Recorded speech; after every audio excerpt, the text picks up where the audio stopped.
Showing any signs of slowing down any. And, of course, Willie's going to stay right at 335. So I got my work cut out for me, but I'm going to do my best. I certainly have to have a lot of luck on my side, so I'm going to do my best and see where it falls. You have a few less times at bat than Lonnie. That could work out in your favor. Yeah, well, it could work the other way too, because you get amount of bats I do, you can go down as fast as you go up. So. You know, it can work both ways, but, you know, like I said, I'm going to just go up there and try and hit the ball hard every time up, and you know, if I got luck on my side, it'll all work out.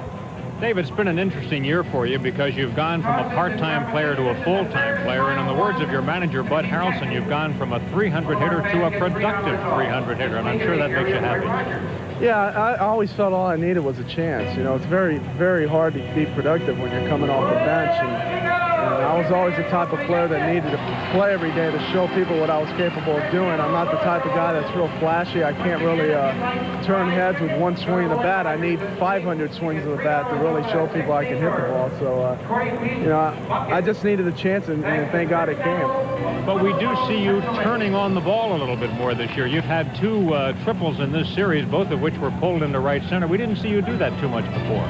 Well, I think, again, a lot of it is because I'm playing every day. I'm able to see the ball a little bit better right now. When you're coming off the bench once or twice a week, it seems like you're in your emergency stance from the first pitch of the game. So, you know, I feel more relaxed up there. I have a better idea of the strike zone. And when all those things happen for you, you can start experimenting a little bit up there.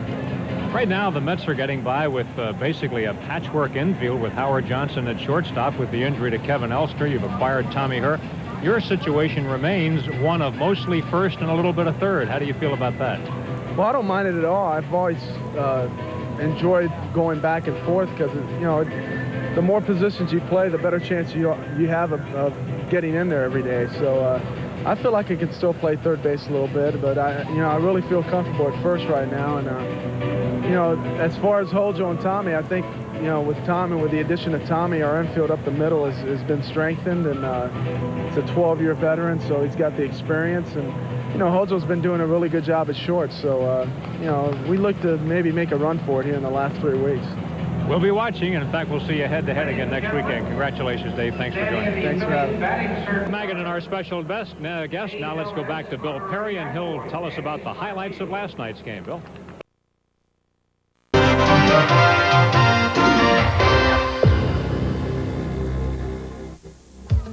Last night in the city of brotherly love, the Mets' pennant hopes fell faster than you can say fanatic.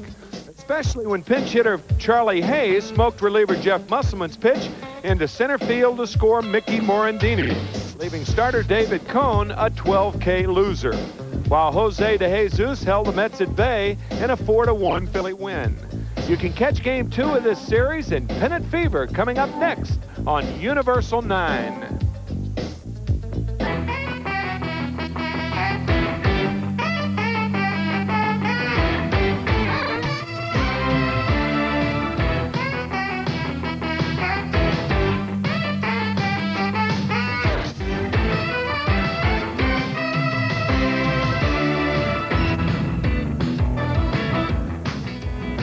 Live from Veterans Stadium in Philadelphia. Tonight, the Mets take on the Philadelphia Phillies.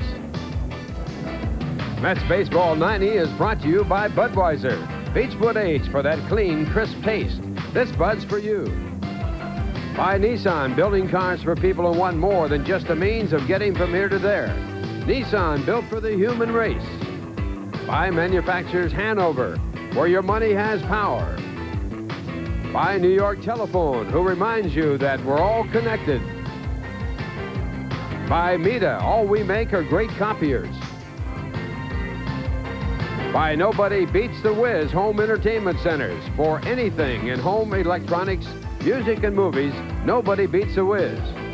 And by R.C. Cola. Pitching for the Mets tonight, right-hander Dwight Gooden with a record of 15-6, an earned run average of 3.96. And on the mound for the Phillies, left-hander Bruce Ruffin with a record of 6-12, an earned run average of 5.17. The national anthem just completed here at Veterans Stadium in Philadelphia.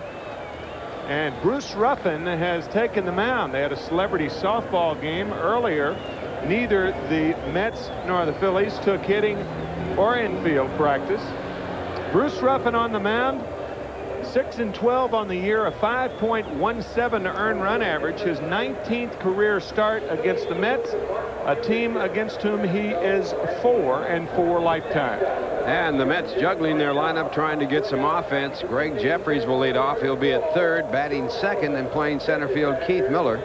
Batting third and playing first base, Dave Magadan. Batting fourth, Kevin McReynolds in left. Batting fifth, Darryl Strawberry in right. Tommy Herr batting sixth at second.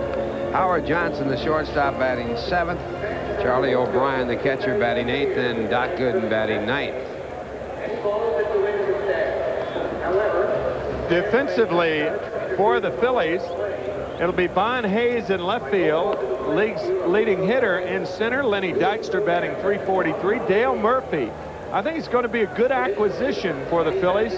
Talking to Murph before the game, and he was saying how happy he was to be here in Philadelphia. Charlie Hayes at third base. Rod Booker, who last year started at third, will start at short tonight. Mickey Morandini, the second baseman. Ricky Jordan in at first. Darren Dalton behind the plate. And Bruce Ruffin, the left-hander, on the mound. The umpires for tonight's game: Mike Winters behind the plate, Jerry Davis at first base, Jerry Lane at second, and Paul Runge over at third base. Interesting that John Kruk is not in the ball game. He's hitting .375 lifetime against the Doctor. He's a left-hand batter.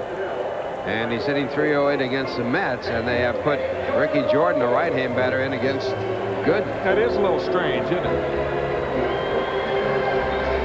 Now, Gregg Jerreries is the batter. He leads the National League of doubles with 37, 4 short of the Mets record set by Howard Johnson last year. Hojo with 41 doubles during the 1989 season. The Mets desperate for runs and wins. 3.5 behind the Pirates. Ball one from Ruffin.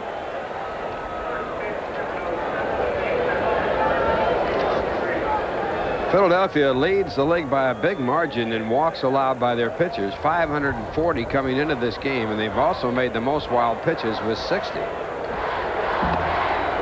set a National League record last year, 91 wild pitches. So their pitchers certainly have a tough time finding the strike zone. 2 balls and a strike to Jerreries. And Bruce Ruffin back in 1988 went through a period where he just couldn't get the ball over the plate. He had the Steve Blass syndrome. 2-2. 1988, 144 in the third innings pitched. He walked 80. He had one stretch where he walked 7 and 1 in the third innings, and he walked a total of 17 in 7 2/3 innings. If he were throwing an epithet, he couldn't get it in the strike zone. 3-2 to Jerreries.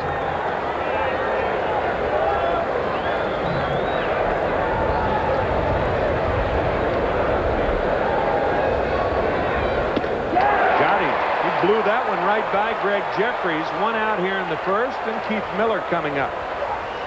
Well, Ruffin basically a sinker ball pitcher, but he went to the high fastball. It's even out of the strike zone, and he strikes out Jerreries. He's a ground ball pitcher under normal circumstances.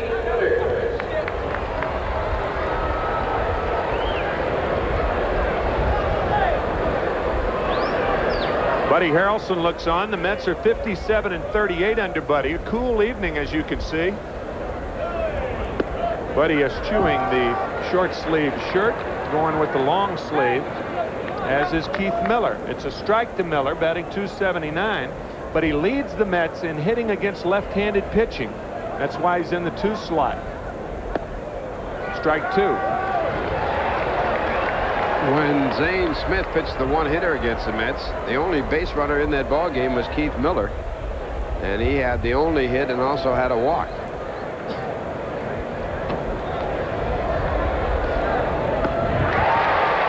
Strikeouts now for Bruce Ruffin. And that'll bring up Dave Magadan. This last pitch more like his normal pitching, the sinking fastball, which accounts for the ground balls that he gives up. Here it is as you look at the replay. A lot of downward movement on that ball.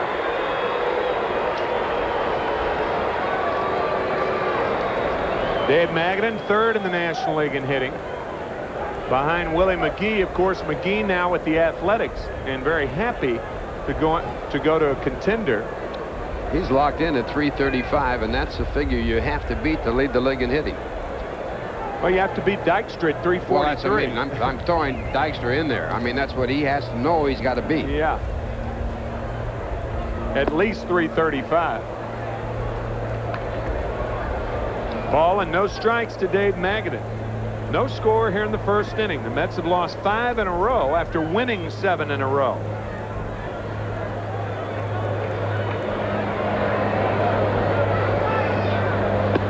There's a strike, 1-1.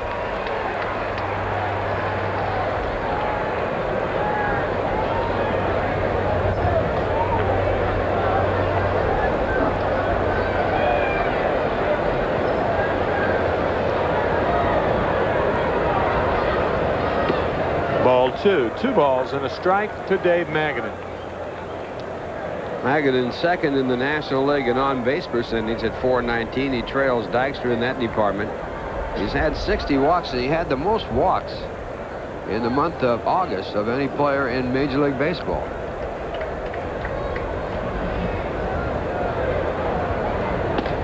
Outside, ball 3. 3-1 to Magadan. 23 walks in August.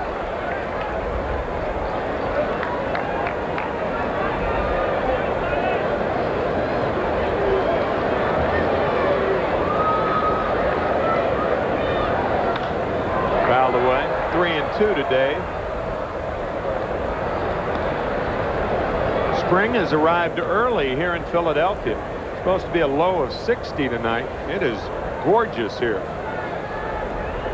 Just ideal weather. Bigger crowd than last night, a night on which the two teams drew 26,000. About 35 in the park tonight expected. Still 3-2 to Magadan. Always a big draw, the Mets and the Phillies here at Veterans Stadium. Rivalry primarily based on the proximity of the two cities, about 110 miles apart.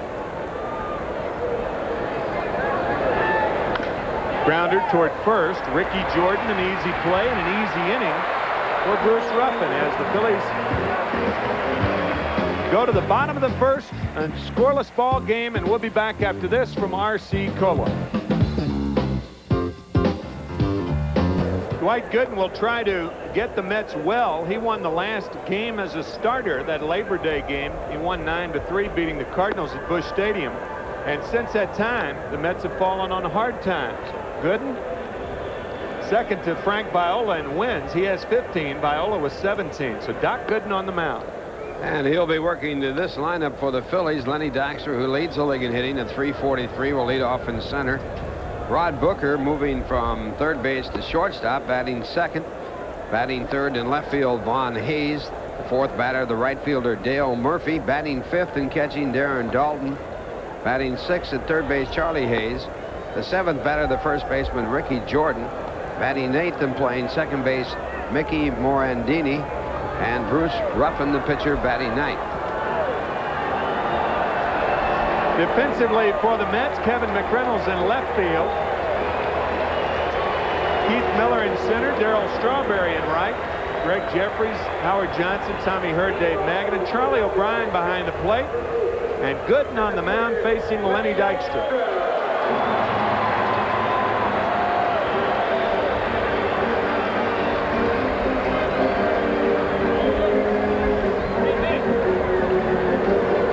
Dykstra 3 for 4 in last night's ball game against the Mets. He's hitting .337 career-wise with 1 home run and inside the park home run. This year hitting .415 against the Mets with 22 hits.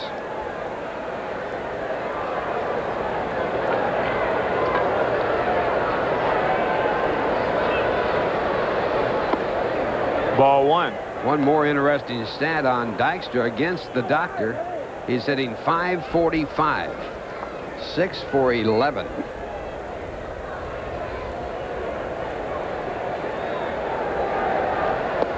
Ball 2. 2 balls and no strikes to Len Dykstra.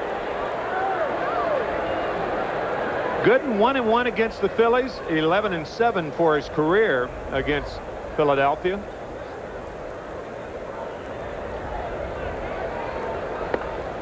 There's a strike. 2 balls and a strike to Dykstra. Peck's bad boy, Lenny Dykstra. He married a girl named Terry Peel, and she'd have to peel the dirt off him, I guess, to clean him up a little bit, because he is a man who gets dirt all over that uniform. Tonight in Pittsburgh, the Expos and the Pirates, no score. Howard Farmer against Doug Drabek. Drabek leading the National League in victories with 18.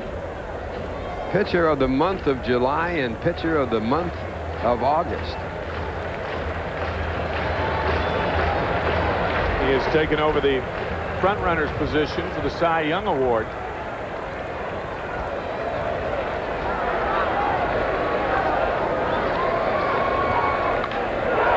Line drive, Strawberry there.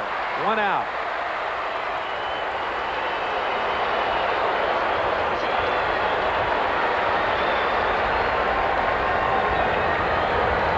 So Dykstra hits it hard. Darryl Strawberry tracks it down. And Rod Booker coming up. David Cohn, the loser of last night's game. And he pitched very, very well. Taken out of the game with a 1 out and a man on second, behind 2-1 in the 7th inning. And it was controversial, not that Musselman came in to give up runs, but Musselman caused the switch to Charlie Hayes after Dykstra singled, and Charlie Hayes rifled one up the middle. And then Von Hayes singled, and the Phillies ended up winning the game 4-1 behind the pitching of Jose De Jesus. A ball and a strike to Rod Booker.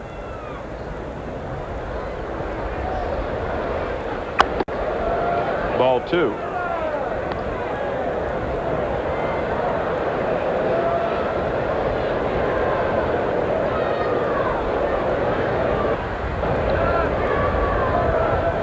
Ball 3 to Booker. Buddy Harrelson explained that move by saying that Musselman had a record of no hits given up to Dykstra in 4 at-bats, and that Dykstra had hit Cohn well.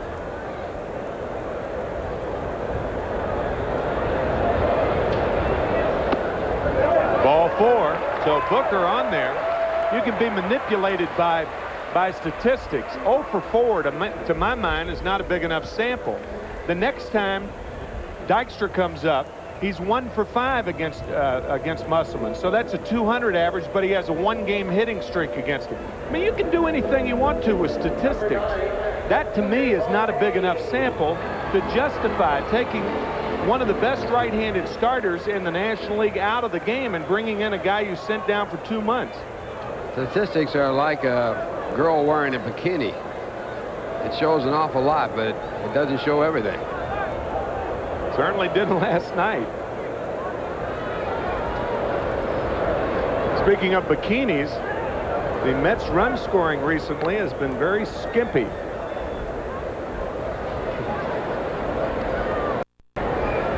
Not even a 2-piece a game. They haven't scored for 1 run a game in the last 5 games. Never more than 1 run, scoring only a total of 3 in those 5 games. Shut out twice. This one hit deep to right field. Strawberry back to the wall. Gone. Home run, Von Hayes, and the Phillies lead it 2-0.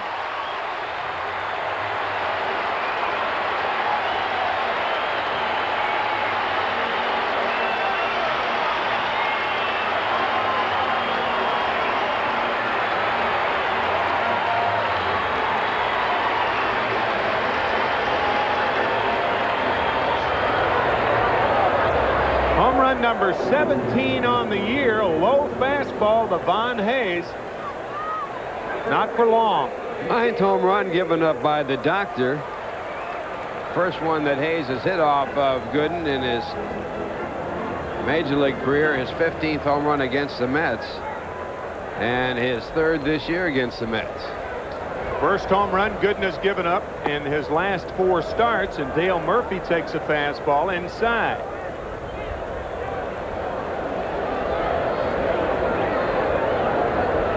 So the Phillies off to a quick 2-0 lead, and now Murphy singles to left field.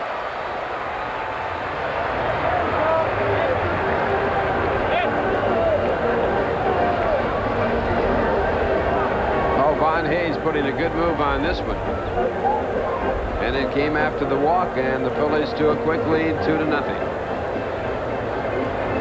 Ron Darling hurrying down to the Mets bullpen.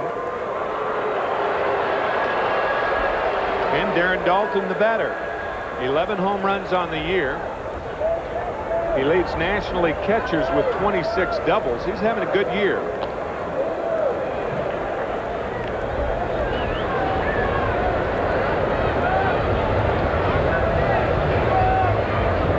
To his teammates is Dutch Daulton.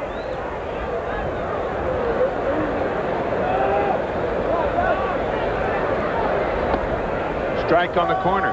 0-1 to Daulton. If you remember the fight the Mets had on August 9th against the Phillies, it was Gooden charging the mound and Daulton coming out, and after Gooden was taken down the ground by Pat Combs, Daulton got out there and started pounding on Gooden. Before this series started, Bill White, the National League president, came out and said no more of that action in this series. Like Roberto Duran, no mas. Fly ball, shallow left. In is McReynolds, Johnson, Jerreries, fair ball. And the throw into third with Gooden covering, not in time. A double for Darren Daulton. Man.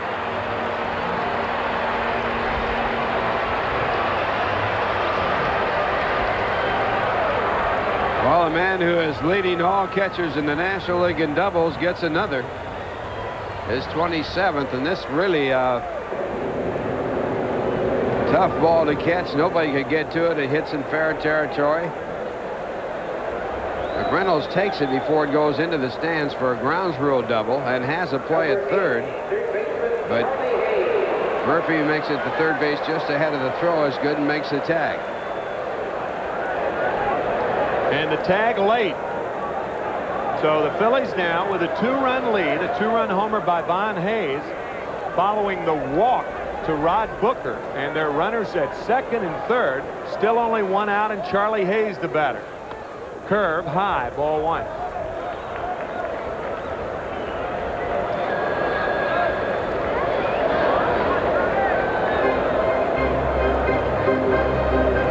Hayes, 265 average, 9 home runs on the year.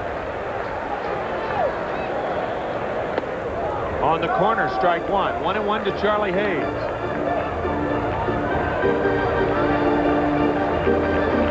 Hayes, a guy who hardly ever walks. He has walked only 25 times in almost 500 at-bats. 3 of those intentionally. So he will go for the ball out of the strike zone. And he does. Ball and 2 strikes to Hayes. Well, the Pirates picking up a run in the first inning, leading the Expos 1-0. Sac fly by Andy Van Slyke. Montreal with a record of 9 wins out of 13 games played against Pittsburgh. Ball, 2 strikes to Charlie Hayes. Outside, ball 2, 2-2.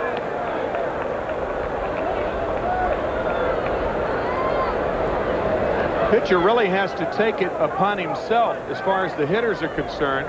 Charlie O'Brien just over to the National League. This is only his 5th start. He can throw, but he doesn't know the hitters. I wonder if he knows that Charlie Hayes is a wild swinger. I would think they would have gone over the hitters with him before the ball game. I don't think that's a category they go over. I really don't. Gooden with a fastball, he fouls it back. I remember our meetings, never, unless you took it upon yourself as a catcher, they never said that this guy will go after bad balls. It was the same old thing. You know, first ball, fastball hitter. You can get him out high and tight and low and away. Well, no kidding. Yeah. You know, you walk out of most of those meetings thinking you've got to be perfect. We used to have meetings in all-star games, Tim. I remember Leo DeRocher having a meeting in an all-star game, and he was saying now, and everybody's a good hitter playing in that game, almost everybody. Charlie Hayes, not a good hitter there. He takes strike 3 and a big strikeout for Gooden. And they'd go over the hitters and say, well, this guy, I think you got to pitch him high inside fastballs, low outside curves, and the next guy, high inside fastballs, low outside curves. Buddy wants to talk to Gooden, speaking of meetings. I used to say, if the guy's a high fastball hitter, what does that mean? Tell me what that means. Does that mean that if you throw him a high fastball on the first pitch, he's going to hit it? So what do? Throw a curve in the dirt? Now it's a ball and no strikes. If he's a good first ball fastball hitter, what about when he's ahead 1-0? Got to be better. He's going to be a better second ball hitter, and so on and so forth. Some of those mythical things that are handed down through baseball that make no sense. And if you're a player and you ask the manager that, some of the managers used to say, because I'm the manager. Why do you do this? They'd say, because I'm the manager. That's why. As though you're not supposed to ask a question. Yeah. Ricky Jordan now, so we'll see what Buddy Harrelson had to say to Gooden. Grounded third base. Jerreries, good play. The throw to first got him. Good play on a tough hop by Gregg Jerreries. But the Phillies on the board with a 2-run homer by Hayes and lead 2-0 after 1. We're back after this from the 9X Yellow Pages.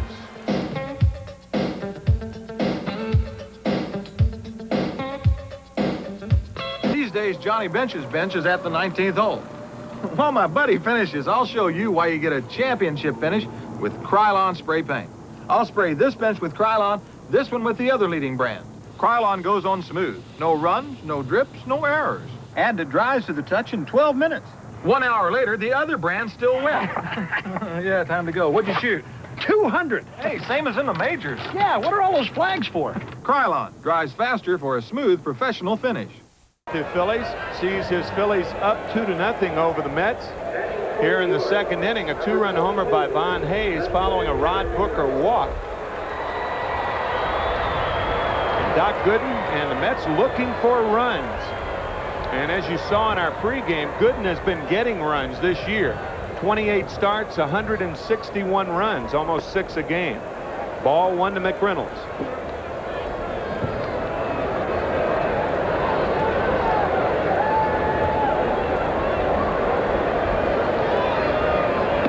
High, ball 2, 2-0.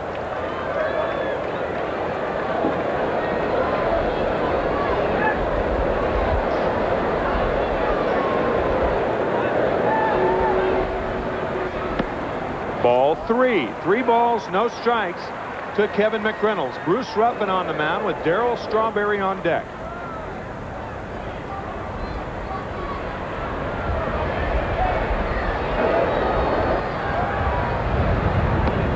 Ball 4. 4 straight balls by Bruce Ruffin.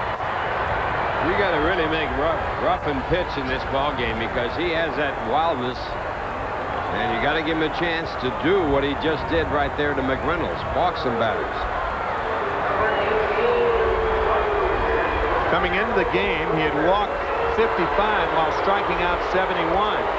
Darryl Strawberry tied for 3rd place in the National League in home runs with 31. Ryan Sandberg hit his 33rd home run this afternoon against the Cardinals. So Sandberg leading in home runs right now. Kevin Mitchell is second. Bonilla and Strawberry both have 31. Strike 1 to Darryl.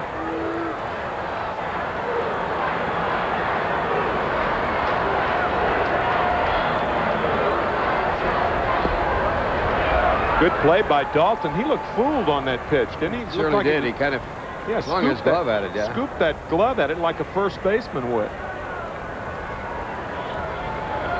1-1 to Darryl Strawberry. 2-0 Phillies here in the second.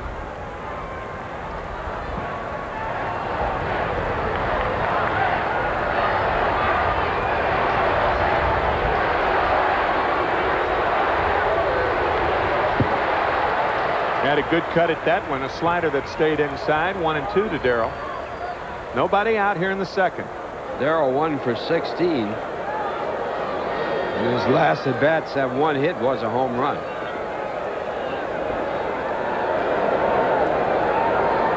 Watch Dalton on this pitch. This is the pitch before, and he went after that ball like he was crossed up by the pitcher. Tapped foul. Still 1-2.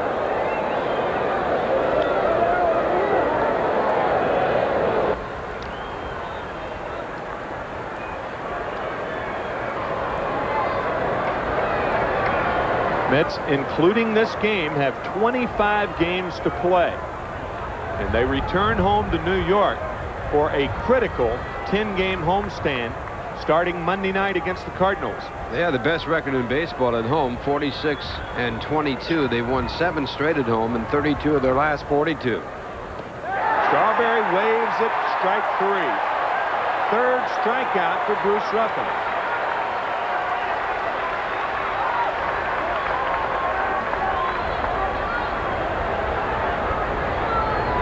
Well, this is a ball to Strawberry. You see the catcher shifting out to indicate he wants it down and away, and he gets it there. Tough pitch there. Out of the strike zone. So 1 away, and Tommy Herr, the batter. Tommy batting .233 as a Met and .262 overall, takes strike 1. He's 1 for 17. Go right down the line. The Mets with 20 hits the last 5 games. Average of 4 a game. They had 4 last night.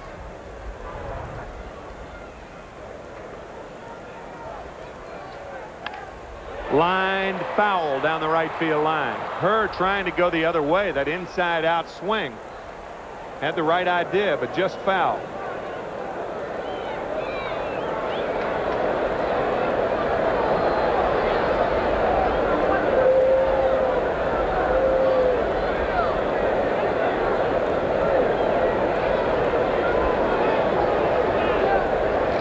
Was asked if he liked going to New York and playing there and being there, and he said, "It's my second favorite city. I'm very happy there. My favorite would be Philadelphia, and the reason for that being he lives near here." Yeah, he still has a home in Lancaster, PA. About an hour and 15 minutes here from here, down in the beautiful rolling hills, the Amish country, eastern PA. 1 ball, 2 strikes to Tommy Herr.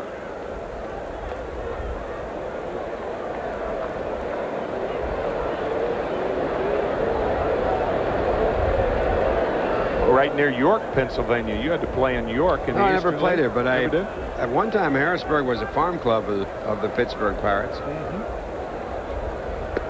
And Herr down on strike. So of the 5 outs recorded, Ruffin has struck out 4 Mets. 2 outs here in the second inning. Howard Johnson coming up.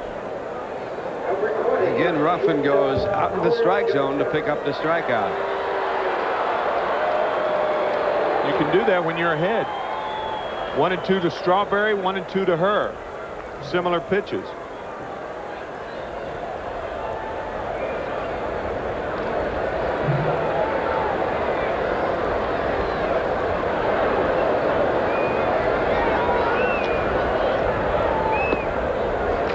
Ball 1. It's funny, 4 out of the 5 out strikeouts. The Mets have the lowest strikeout total as a team in the National League. Entering the game with 704 strikeouts. Team that leads the league, Atlanta, with 866, about 160 more than the Mets. 1-1 to Johnson. You would think usually a team that leads the league in home runs is going to strike out in a lot, but the Mets lead the league in home runs, but have struck out the fewest times. They also lead the league in runs scored, and that would normally put you into a position of being in first place. That is, if you go by James's book on stats. Well, certainly their average has been great, but paltry over the last 5 games. 3 runs over the last 45 innings. 2 balls and a strike to Johnson.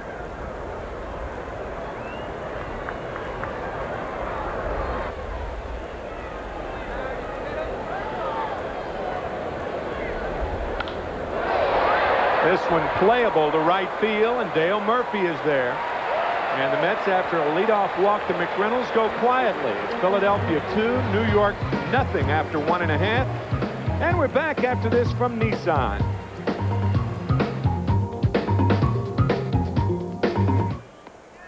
A very happy birthday to Bill Lowing, 84 years young, a former teammate of the late Johnny Murphy at Fordham University. So Bill Lowing, 84 years young today. Happy birthday. Hoping to see the Mets win, but the Mets are trailing 2-0. Johnny Murphy, one of the great relief pitchers for the Yankees, and at one time a general manager of the New York Mets. General manager during the 1969 Mets World Championship, and the fastball is a strike to Mickey Morandini, leading off the 2nd inning.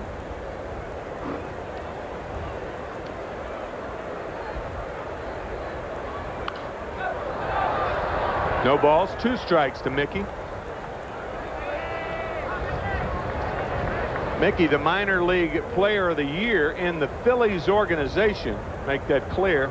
Last year, he received the Paul Owens Award for that. This year, batting .261 in 138 games at Scranton Wilkes-Barre, the AAA affiliate, and he goes down on the curveball.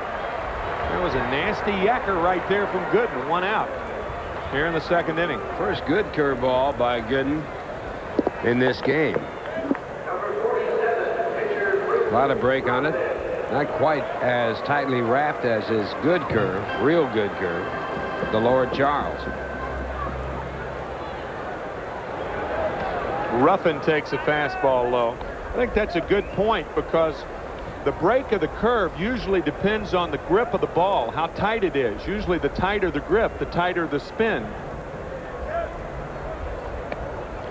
Ball 2, 2-0. If you grip a curveball loosely, then usually you get the type of curveball that Morandini took for strike 3. Strike 1 to Bruce Ruffin. 2-1. Ruffin not much of a hitter, as you see.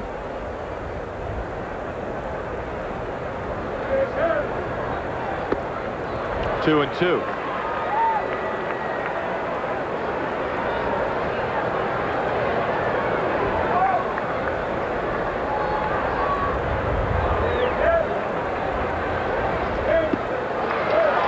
Ruffin down on strikes. 3 strikeouts now for Gooden.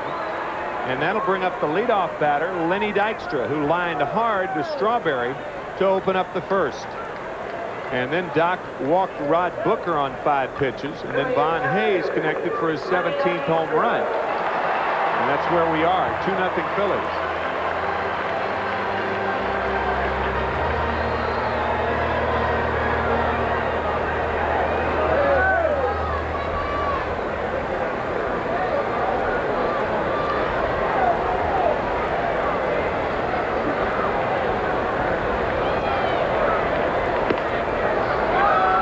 A strike to Dykstra.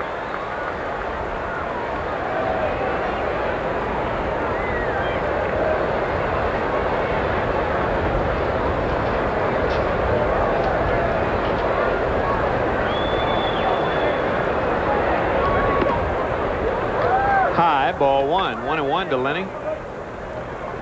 Doc Gooden, 8-3 on the road, 7-3 at home.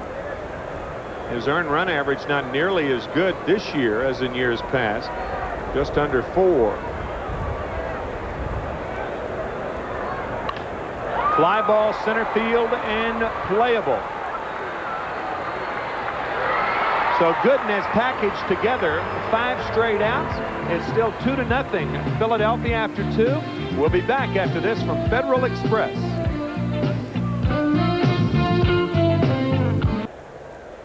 You remember that ball that Doc Gooden threw to Len Dykstra? Now this was before the ball he hit. Look at the umpires in the stands now. The reactions of this young man on the right.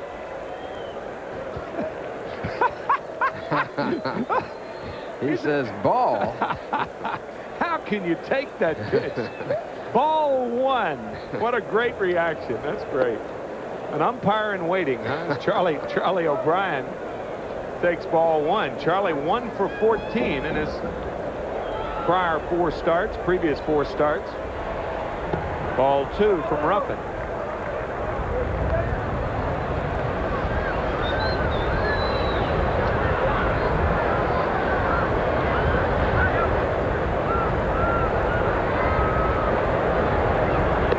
Ball 3. 3 balls and no strikes. Ruffin opened the second inning 4 straight balls to Kevin McReynolds, and now 3 straight balls in this inning to Charlie O'Brien. There's a strike, 3-1.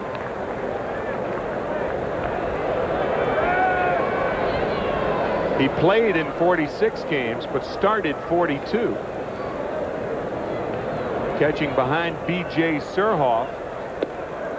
And another strike, 3-2. B.J. from Rye, New York. Went to the University of North Carolina. Good player, I understand.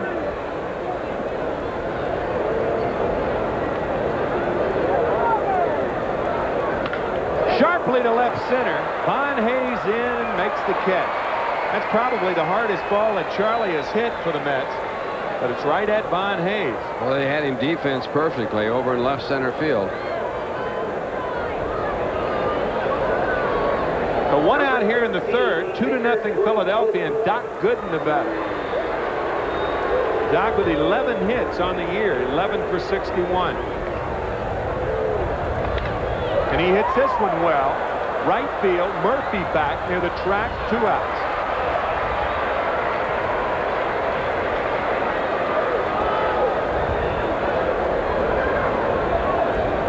So Doc gives it a ride. 2 quick outs here in the third inning, and Gregg Jerreries coming up.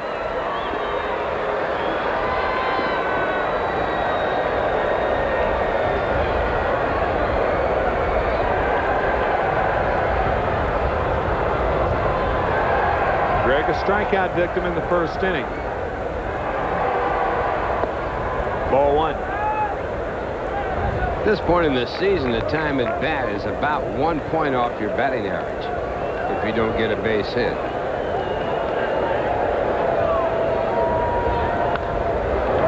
Foul. 1-1 to Jerreries. Gregg started at 294, now hitting 293.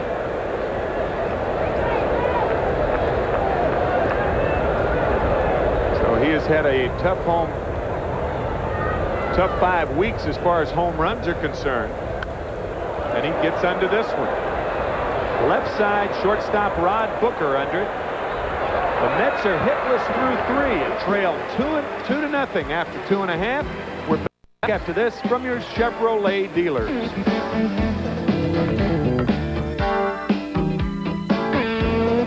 Well, come out to Shea and see the lighter side of the 1990 New York Mets on Pergamon Photo Album Day. On Saturday, September 15th, when the Mets take on the Philadelphia Phillies at 1:35 p.m., all fans will receive an album book with full-colored candid pictures of all your favorite Mets, courtesy of Pergamon Home Centers. Tickets are available at all Ticketron outlets, Shea's advanced ticket window, or call 718-507-TIXX for more information. Also, fans, get ready for Fan Appreciation Day on Sunday, September 16th, when the Mets battle the Philadelphia Phillies. Beginning at 1:35, all fans will be eligible for fantastic prizes. including great trips from the U.S. Virgin Islands Division of Tourism, a car from Koppel Nissan, diamond watches from Armatron, and a whole lot more. Tickets are available at all Ticketron outlets, Shea Stadium's advanced ticket window, or you can call 718-507-TIXX for more information. Fans being entertained. I'm surprised one of those fan appreciation prizes are not dinner on Jimmy Ross for 2. I mean, he's the head of our promotions department. I think he ought to spring occasionally. He's got those short arms and deep pockets. We always talk about it. Shall we give out his home number? Well, absolutely. Home.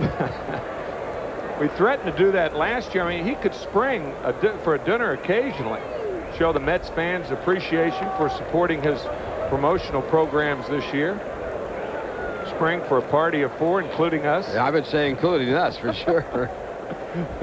Rod Booker takes a strike, and now he takes strike 2, 0-2 to Rod Booker.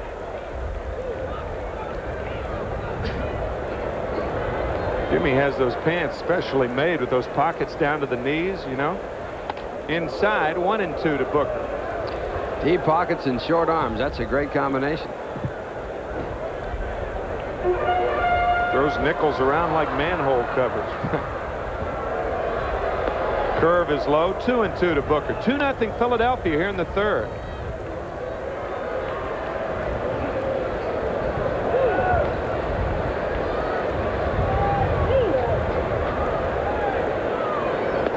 Got him. 4 strikeouts now for Gooden. He is heated up to retire 6 in a row.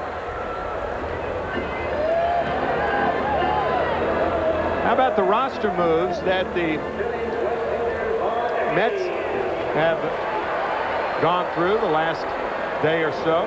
Kevin Brown and Julio Machado going to the Brewers as players to be named later in that deal.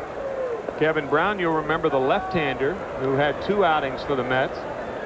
Julio Machado started with the Phillies, was released last spring by the Phillies. Hard thrower. Von Hayes takes ball 1, 1-1 to Hayes.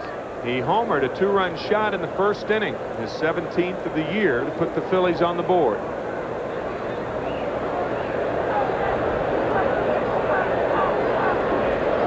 Change, loop to left center, base hit. So Hayes, with the wide turn at first, retreats. And he's at first base with his 2nd base hit, the 4th off Gooden. And his 22nd off the doctor. Not many players have that many hits off of Gooden. As we look at the Nissan National League scoreboard, Pittsburgh 1, Montreal 0. That's in the bottom of the 3rd. Chicago defeated St. Louis 5-4.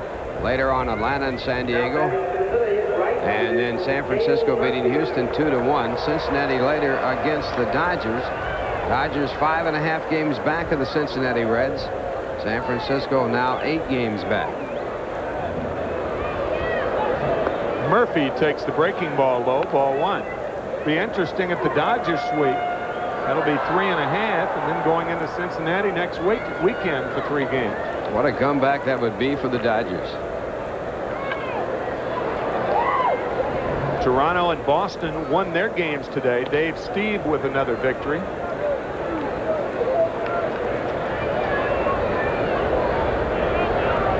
Red Sox really concerned about the right shoulder of Roger Clemens.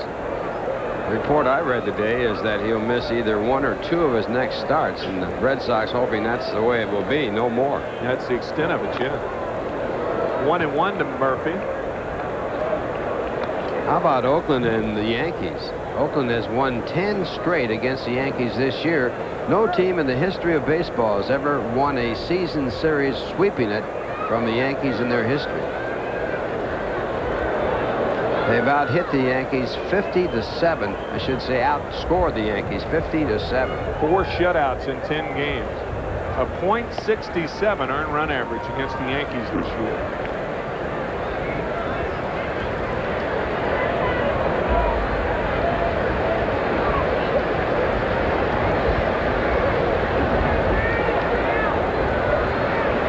strike to Dale Murphy. 2-0 Phillies here in the third. In the days of the 154-game season before expansion, you played 22 games against each club.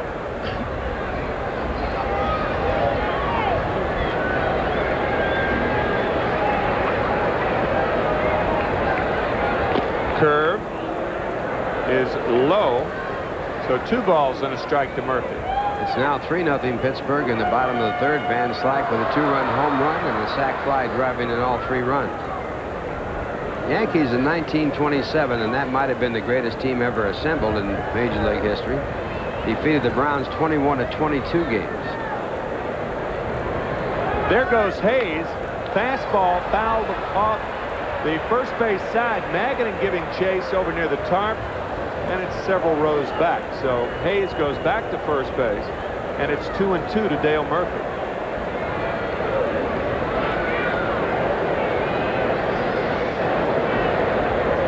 Talking to Murph before the game in the Phillies locker room, and boy, he was very impressed about some of the young hitters that the Atlanta Braves have, namely David Justice, Ron Gant. Both of them having super years. Fine young arms down there.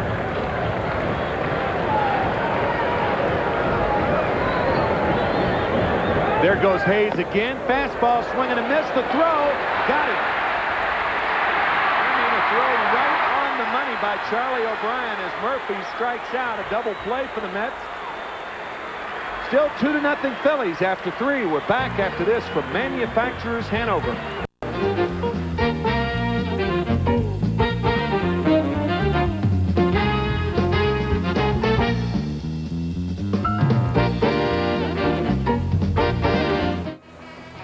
This game is brought to you in part by the New Jersey Bell Yellow Pages. No other book can match it. New Jersey Bell, a Bell Atlantic company. Also by the New York Daily News, New York's hometown paper. 2-0 Philadelphia here in the top of the fourth. What a fanatic. Another fanatic in to call it for you. Here's Ralph. Well, Keith Miller, the lead it off for the Mets. The Mets have had 1 base runner. That was a walk to Kevin McReynolds. And the first pitch by Ruffin called a ball. Miller struck out his first time up.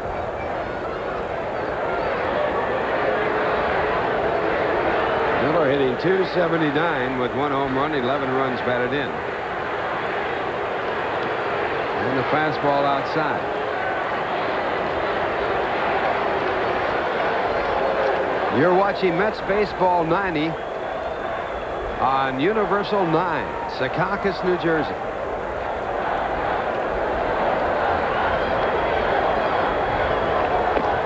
There's a strike, 2-1. Miller, Magadan, and McReynolds, the first 3 batters for the Mets here in the 4th inning. The Mets have won 8 of the 13 games played here with Philadelphia, played this year in Philadelphia and New York. But the Phillies here in the hometown stadium have won 4 of the 7 games played, with this game and 1 more to be played here this year. 3-1 the count. And it's ball 4, and Miller becomes the second base runner for the Mets. They have not had a base hit. Take a look at the Nissan American League scoreboard. 1-1 Oakland at the stadium. 10-2 Boston over Seattle. We mentioned that.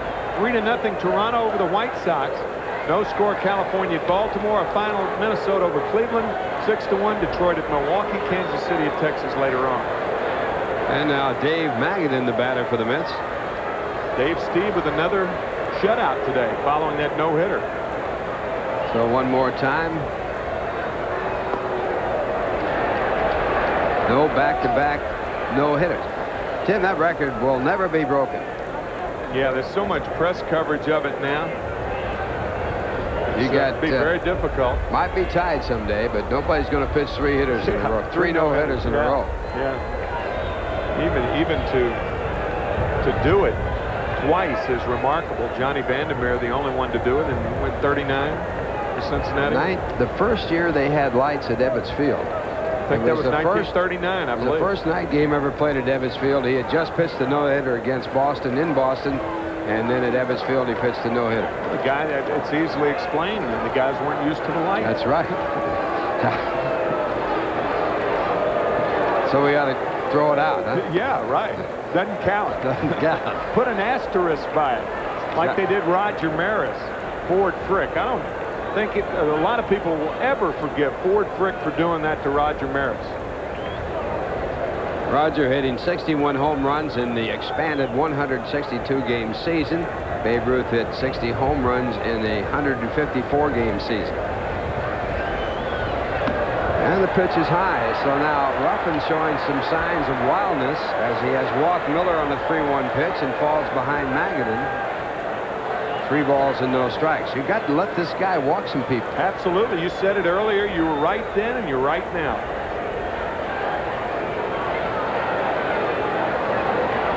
So the 3-0 pitch to Magadan, he takes it all away. Magadan now with a count of 3-1. Has 60 walks so far this year and an on-base average of 419 coming into this game. That's what you do. You make him think you're going to take to get ahead, and then he lays that fat fastball in there, and that's when you pounce on it. That's how you approach a guy like Ruffin. Here's a 3-1 pitch, and it's ball 4, so 2 walks in a row, and the Mets have runners on first and second without a base hit.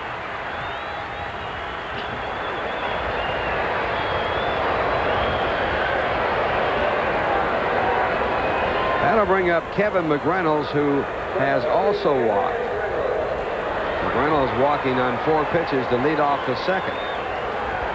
But then after the walk, Strawberry struck out. Tommy Herr struck out, and Johnson flied to right. The only other chance the Mets have had in this game. And McReynolds goes after the first pitch, hits a fly ball down the right field line. It'll be playable. It is missed out there by Murphy. And the Mets will get a run as coming in from second is Keith Miller, and the Mets are on the board as Dale Murphy totally misjudged the ball, overran it, and the Mets get a tremendous break.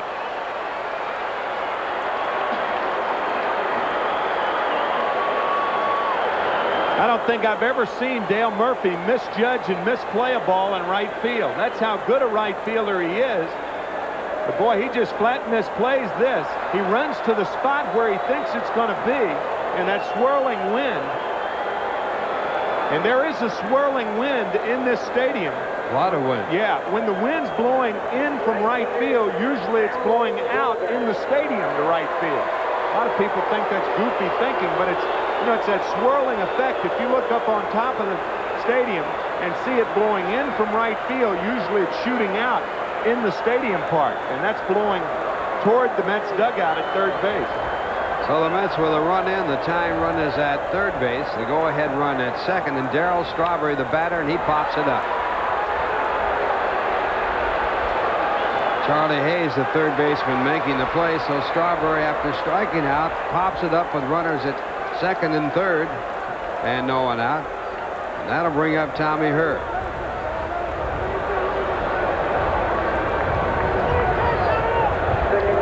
Hit, incidentally, by McReynolds, the first for the Mets in this game. Tommy Herr coming up for the second time, struck out his first time up. Philadelphia playing the infield back, which is normal at this stage of the game. Oh, yeah, you got to do that. They've got a 2-1 lead in the 4th inning.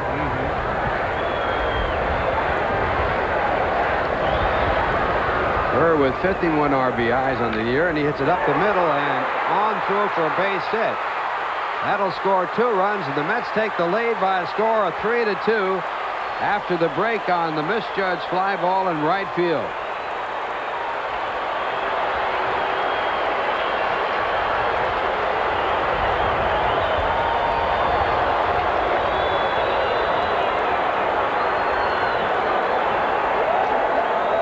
The Mets hits, of course, have been few and far between, but they do take advantage of that misplayed ball by Murphy. The 2 walks, the wind-blown double, and now the base hit by Tommy Herr.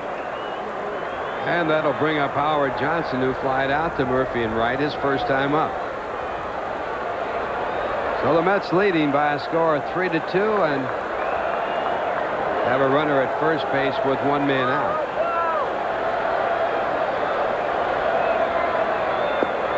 And that's ball one. Johnson, as a right-hand batter, hitting .200 this year with 4 home runs.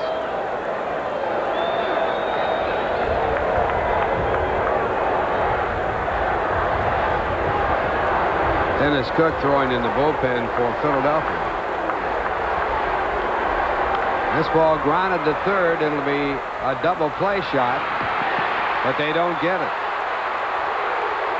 So Johnson hustling down the line, beating the attempt for the double play, and the inning stays alive. Charlie Hayes, a much improved third baseman. A little delay right in there getting the ball out of his glove. Morandini turning it nicely. Tommy Hurd taking out the runner. I'll tell you, it was very close. Looked out. Did look out. Let's look at it again.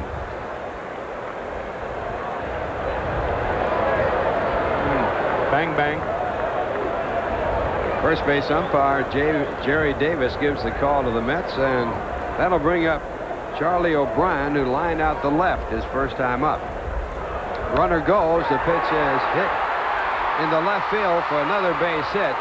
Johnson makes a big turn at second and decides not to go with 2 men out. And O'Brien has his second hit in the National League.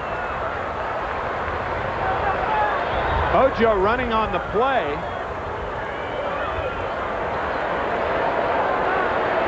And this ball laced to left field. The second ball that O'Brien has hit hard, his first hit to show for it. And Johnson shrewdly stopping at second base. But you made a good point, Ralph. Howard Johnson running hard to first base. At least you've cleared Gooden for the 5th inning, if nothing else. And the first pitch to Gooden, a called strike as the slider is in. Gooden flying out to fairly deep right his first time up. Doc, with 1 home run this year and 8 runs batted in, has 11 hits. He's tied for the club lead in hits by Mets pitchers. Tied with Cone and Viola.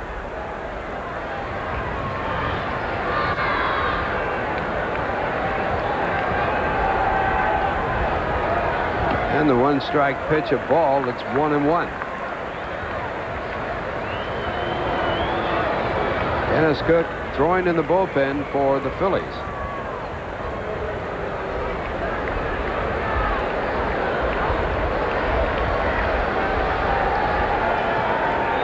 One and one the count to Gooden. And ball 2, so the count goes to 2-1. Last year, Bruce Ruffin had an average of 15.3 base runners per 9 innings, the highest in the major leagues, combining hits and walks and batters hit. And it goes to ball 3, 3-1 to the Dodgers.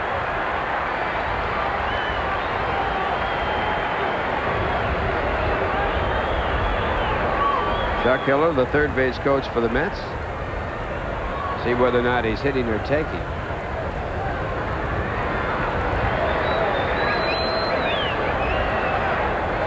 And Gooden taking all the way, and that's the percentage play. He'll get the same pitch on the 3-2 count. Mets trying to get the bases loaded, had Gooden taking on the 3-1 pitch. Another good reason to take there is now the runners will be off and running. So the runners will be in motion, and the 3-2 pitch. Ball 4, and that loads up the bases. So 3 walks in the inning, the first 2 starting off the inning. And the Mets are on top 3-2 with the bases loaded, and Gregg Jerreries the batter. It's going to be all for Bruce Ruffin. He got the 3-1 pitch over to Gooden, but not the 3-2 pitch. And that spells the end for Bruce Ruffin, and his teammate at the University of Texas will be coming in, Dennis Cook. Cook played right field when Ruffin was pitching at Texas.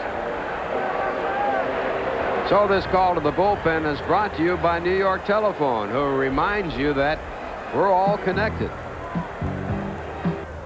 Dennis Cook in for the Phillies, relieving Bruce Ruffin, and the numbers on Dennis. Saw Dennis before the game, and he was all happy. The Texas Longhorns victory over the Penn State Nittany Lions at Penn State today. He is a graduate of the University of Texas, as was Bruce Ruffin. So Dennis Cook in relief of Ruffin. And he'll be pitching to Gregg Jerreries, the 9th man to bat in this inning. Mets with 3 hits and 3 walks and 3 runs, leading by a score of 3-2, and Jerreries with a chance to really tack some on here. Jerreries 0 for 2 has struck out and popped out. 2 men away.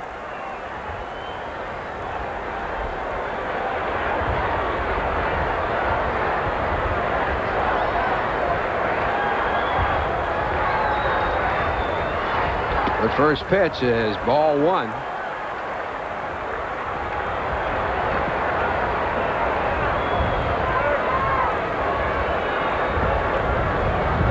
Cook was traded by the Giants to the Philadelphia Phillies in his last game with the San Francisco Giants. He pitched a 1-0 shutout and then was traded. This ball grounded foul down the left field line. Just foul.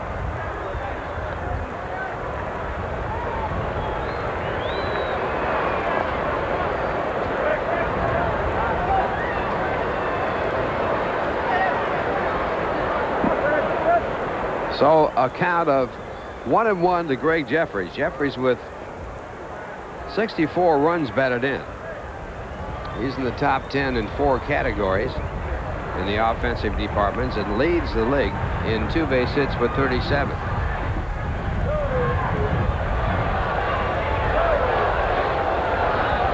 One pitch, again grounded foul. 1-2. If you see Dennis Cook going to his hat a lot, it's not unusual. Look at that hat. That's the dirtiest hat in the National League. You know what he does? Rosin? Yeah. He puts rosin on his hat when he goes in the game. He won't let the Phillies change that hat. It's got, look at it, it's got sweat all over it and rosin. He can't go up there with his fingers.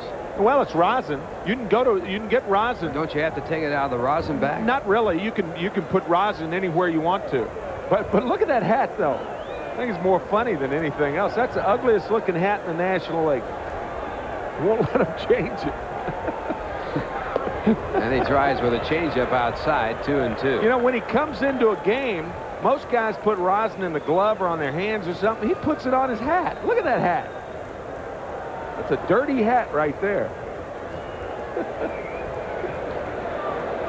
Even Lenny Dykstra's got a cleaner hat than Dennis Cook. Well, that's saying something. Yeah, right. 2-2 the count. And Jerreries fouls off the fastball to keep it at 2 balls and 2 strikes. Cook came to the Philadelphia Phillies with Terry Mulholland, who pitched a no-hit, no-run game this year, and Charlie Hayes, who is the regular third baseman for Steve Bedrosian.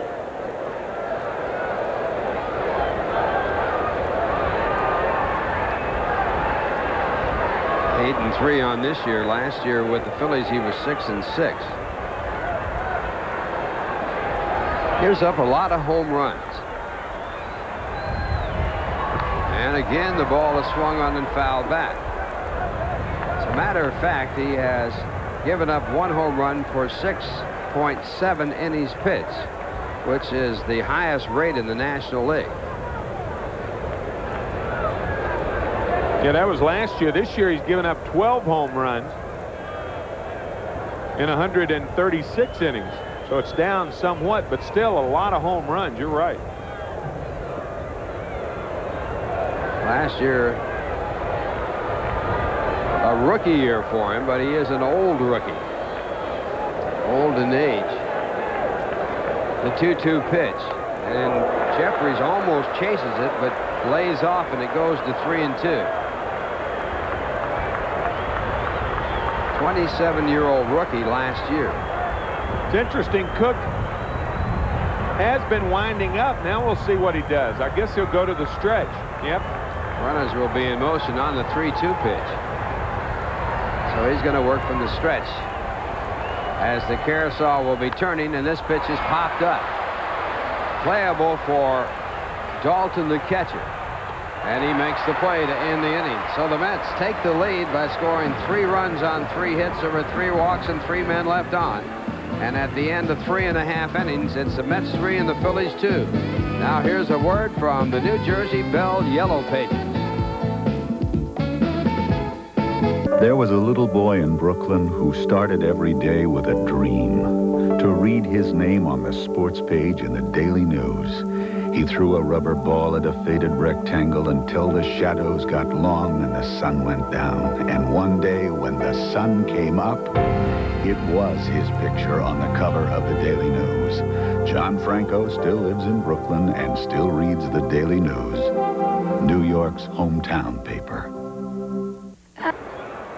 Gregg Jerreries going after ball 4. This is a strange version of a grand slam right here. Watch. I don't think anybody can throw their bat and slam their bat with as much disdain as Jerreries. So a Mets pop-up with the bases loaded. Glorious chance to tack on some big runs for Doc Gooden, but he is ahead by a score of 3-2 on the wildness of Bruce Ruffin. Hey fans, a great way to reward yourself after the game, win or lose, is with the clean, crisp taste of Beechwood Aged Budweiser. Yeah, this Bud's for you. By the way, Ralph, Pittsburgh has taken a 5-0 lead. Another home run in the game. You saw the 2-run homer by Van Slyke earlier. Sid Bream has homered, and Doug Drabek has a 5-0 lead. Tough for the Montreal Expos to come back against Drabek the way he's been pitching. He has really been outstanding, and as you mentioned, he's the leading candidate for the Cy Young in the National League. And the first pitch to Darren Dalton is taken for ball 1. Dalton with a bloop double his first time up. High fly ball down the left field line that was fair by inches. And this time he pops it up on the left field side, and it's in the infield. Johnson runs the third baseman Jerreries off the play and picks up the out.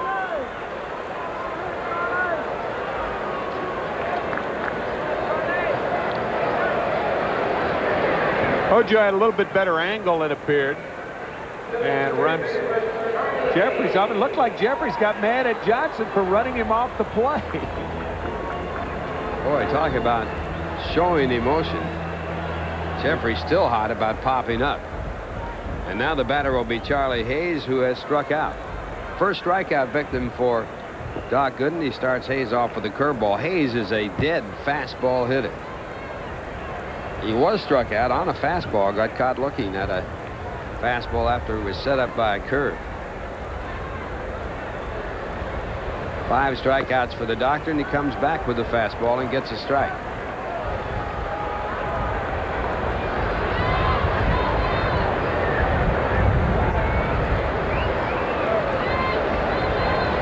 Hayes hitting .265. The Mets play him straight away. Actually, the second baseman, Tommy Herr, who played with him the early part of this year, playing him a little bit toward the first base side. He'll hit a lot of balls that are breaking balls with his fanny flying into the right field side. 1-2 the count.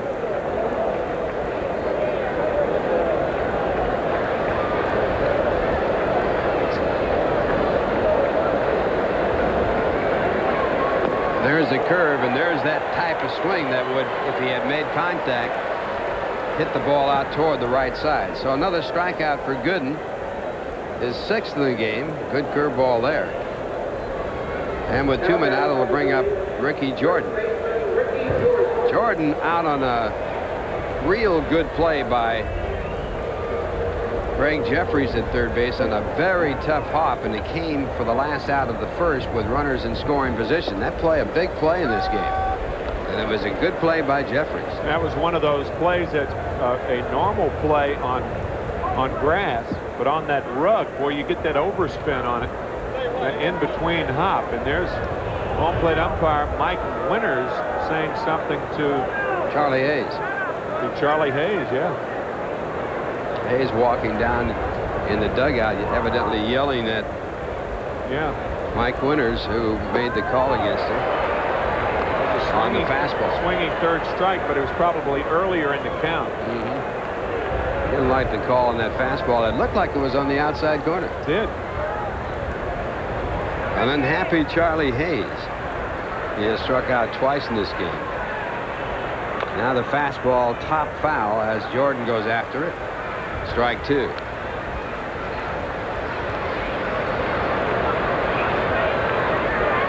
Jordan, a tough year, hitting .237 with only 4 home runs.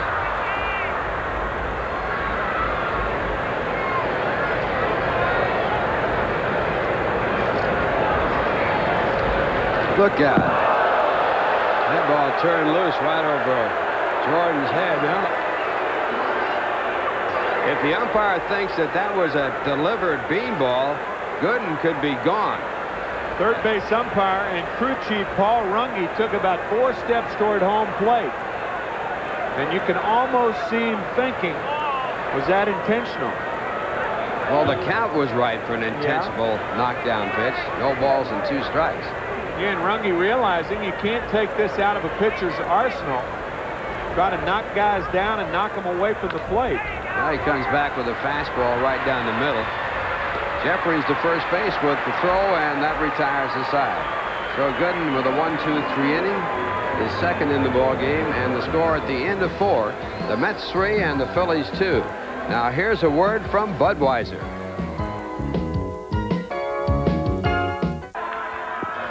Well, Larry Boa out to argue with the umpire. Now Nick Leyva takes it up, and this is the reason why. Remember the pitch that went over the head of Ricky Jordan with the count, no balls and 2 strikes.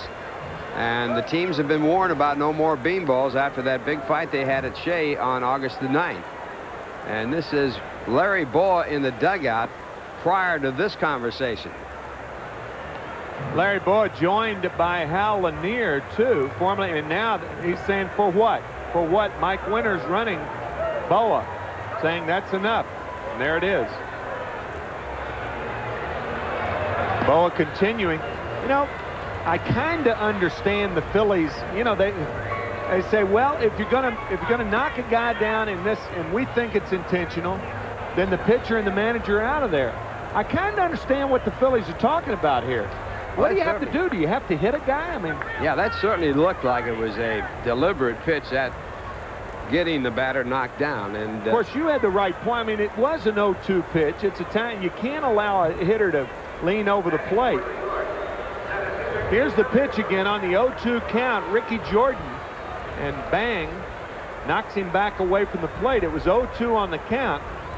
Pitchers do that all the time, but not after they're warned. Now, if Cook does so at one of the Mets batters, he is ejected from the ball game. Right, along with Leyva. And Boa's already run. So he starts out outside as he works here in the 5th inning, pitching to Keith Miller, who walked to start the 3-run rally for the Mets in the 4th. Mets leading 3-2 on that rally. Pitch back. 2 balls, no strikes. Cook is a very aggressive pitcher. You can read those words. You got that right.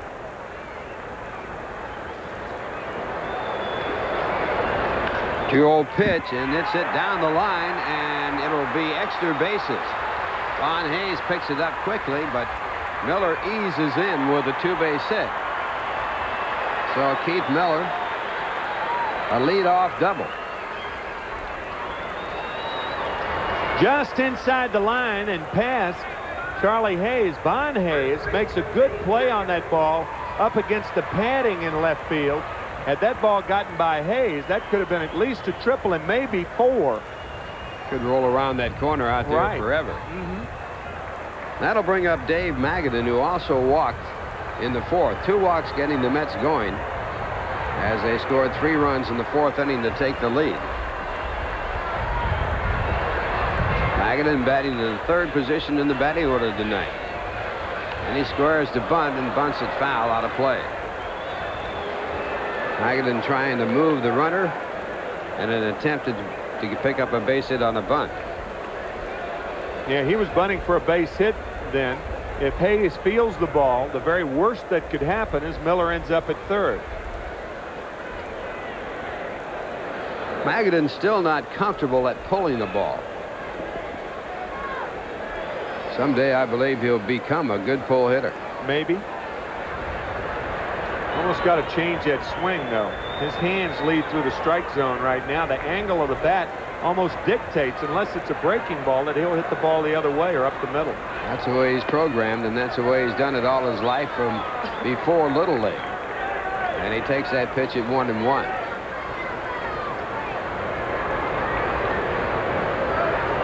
Miller, the runner at second base with no one out. Mets leading 3-2, trying to stop a horrendous 5-game losing streak.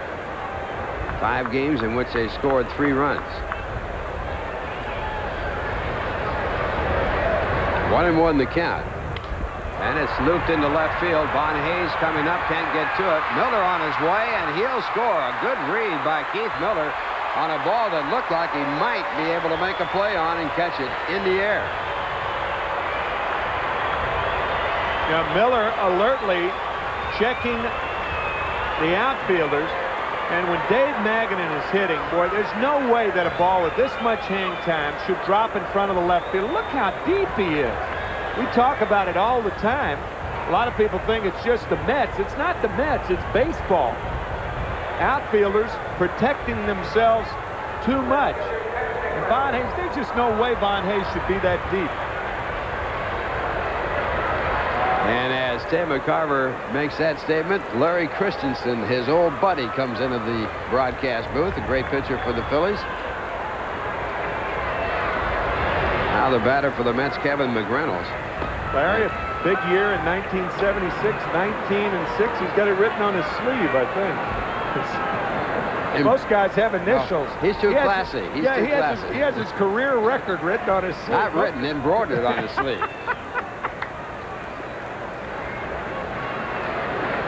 And the 1-strike pitch to McReynolds, and it's fouled away. McReynolds with a bloop 2-base hit that was misjudged in right, driving in the first run of the ball game. And it was a big break for the New York Mets as Dale Murphy overran the ball in right. They came after 2 walks.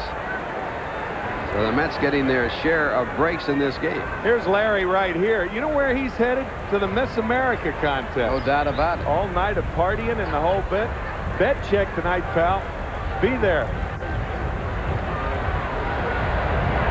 Looking for Mrs. Christensen, he said. He's looking in the right place. I mean, if you got to go hunting, you better go where there's something to get.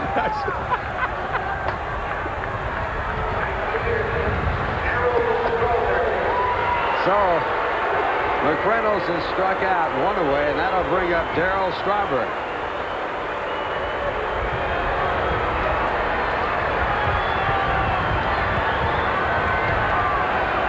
Strawberry in this game has struck out and popped up. Popped up with runners at second and third on this first pitch in the 4th inning. It was the first out of the 4th. Tommy Herr came through with a big base hit to follow the pop-up and drive in the 2 runners from second and third. And now Strawberry takes the first pitch. A strike call. Larry Christensen, of course, one of the more eligible bachelors in the area. He was some pitcher. If he didn't have those back problems, had to retire in his early 30s, he would have had a terrific career, but back problems curtail that.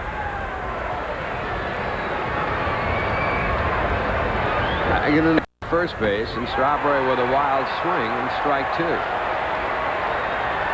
Tonight in Pittsburgh, Van Slyke, 3 RBIs, Sid Bream, Gray Beck, and now Bobby Bonilla with the sacrifice fly. So the Pirates soundly thrashing the Expos. So the Mets got to have this game. It's a must game. Running out of time. 2 strikes to count to Strawberry, and he asks for time. Mets have 1 more game left for the Phillies here, and then they go home for a long homestand. As we pointed out, the best homestand record in the major leagues.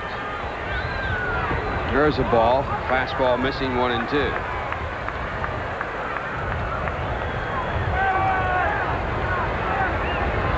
Mets leading 4-2. A runner at first base, 1 man out. And Darryl Strawberry at the plate. Darryl is 1 for his last 18 at-bats.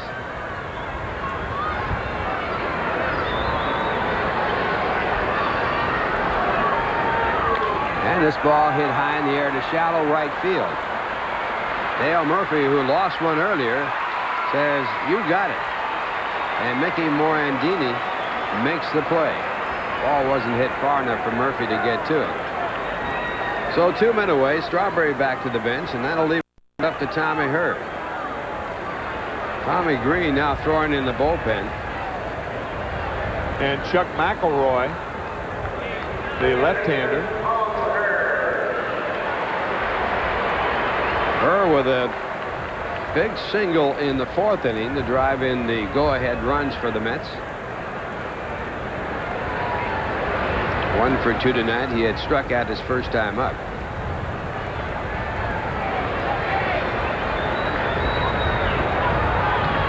Dennis Cook pitching for the Phillies in relief of Bruce Ruffin in the throw to first base. Tell you, that was terrific base running by Keith Miller.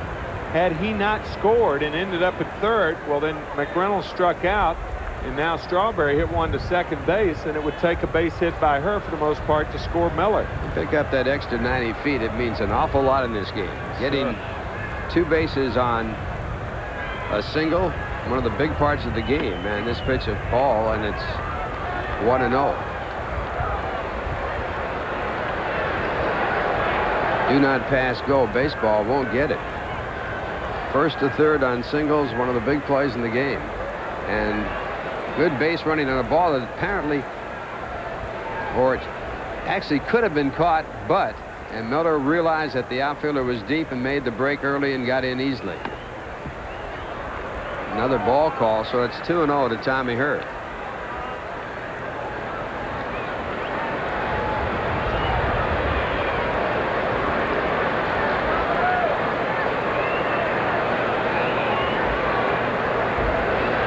Hurd with his base hit breaking a 1 for 18 string.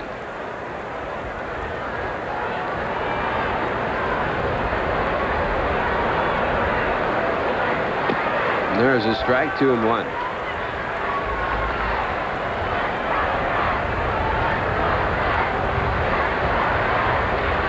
In tomorrow's ball game, Sid Fernandez will be pitching for the Mets. We'll be on the air for that one at 1:30. Sid with a record of 9-11 against the left-hander Pat Combs, 6-9. Combs, the pitcher that hit Gooden and started the fight back on August 9th.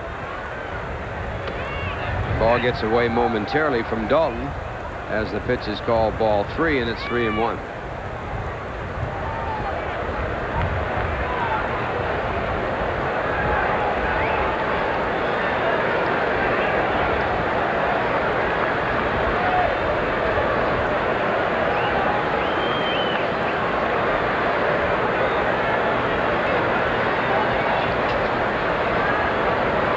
Mets leading 4-2 after falling behind 2-0 on a 2-run home run by Vaughn Hayes. And the runner going on the pitch, and the pitch is fouled off.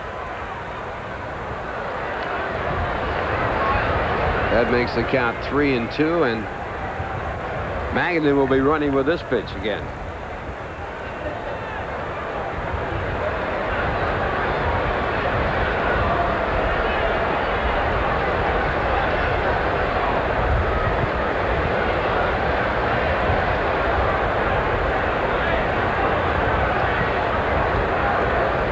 Cook working extremely slow.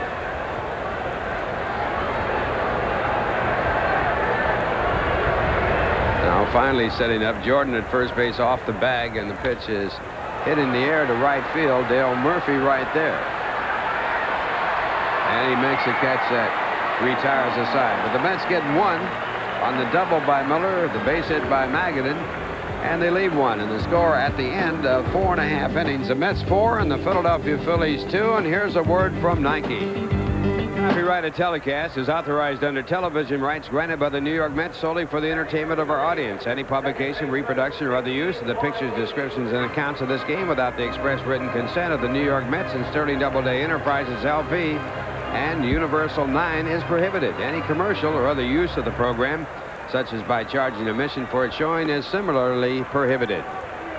And we're in the bottom of the 5th inning. And once again, here's Tim McCarver. 0-1 to Mickey Morandini. 4-2 Mets on top here in the bottom of the 5th. And the curve is low, 1-1. Morandini, a strikeout victim on the curveball back in the 2nd inning. The Mets trailed 2-0 on a 2-run homer by Von Hayes in the 1st inning. And then 2 walks, a misplayed double by Dale Murphy in the 4th inning. And then a single by Tommy Herr up the middle, and this one by Herr. So Morandini with the base hit to lead off the 5th inning, and we'll have a pinch hitter for Dennis Cook. It's going to be Dave Hollins, a switch hitter with good power. And good pinch hitting power, too.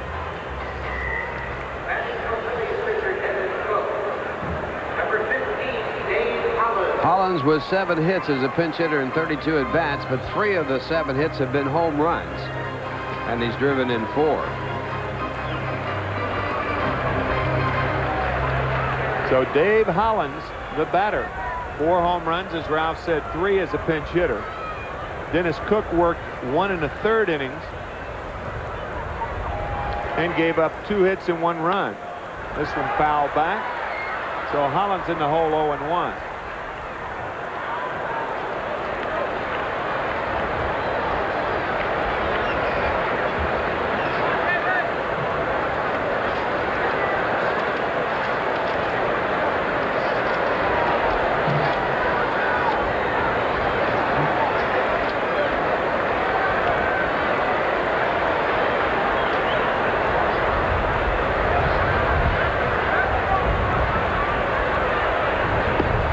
Curve is low, 1-1 to Dave Hollins.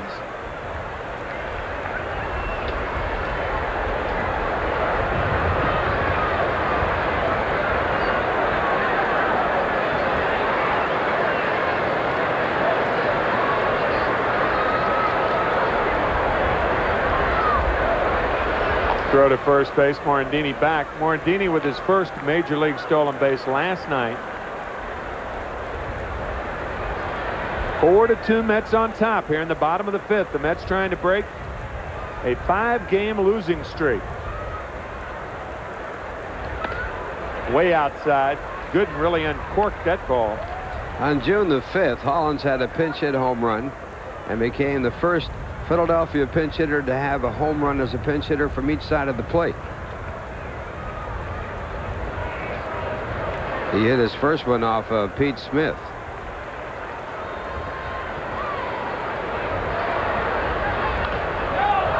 This one fouled back above us. 2-2 to Hollins. From Buffalo, New York. Selected by the Phillies in the '89 Major League Draft. Batted .275 at Wichita last year. He was drafted out of the San Diego organization. He was a .294 hitter in the minor leagues. Len Dykstra on deck.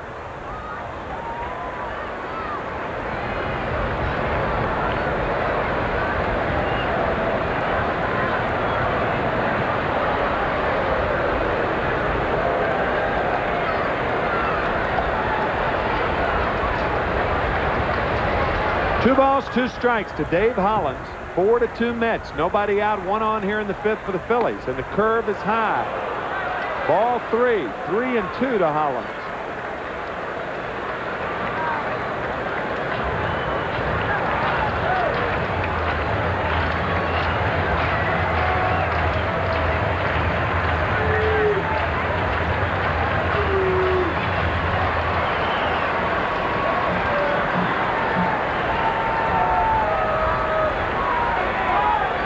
There goes the run of the curve for a strike. The throw not in time.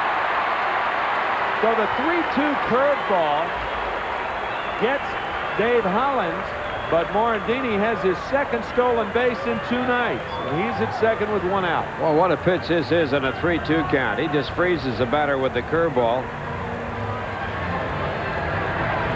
The stolen base puts a runner in scoring position, but that strikeout was a strikeout made by an outstanding pitcher. That'll bring up Dykstra. Tommy Green, the right-hander, continues to throw for the Phillies, and he'll probably be the pitcher in the 6th inning. Ruffin started the game, relieved by Cook in the 4th inning. Gooden all the way for the Mets, and Dykstra takes ball 1 on the fastball. Lenny 0 for 2 has hit 1 ball well. He lined to right and flied to center.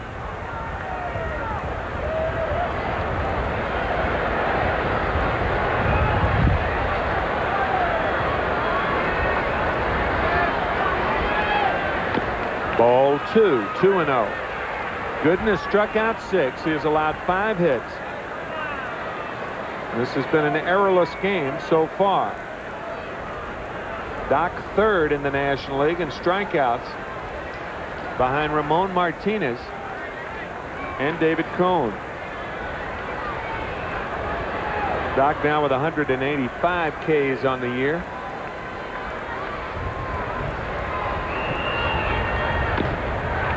Strike 1 on the corner. Dykstra says no.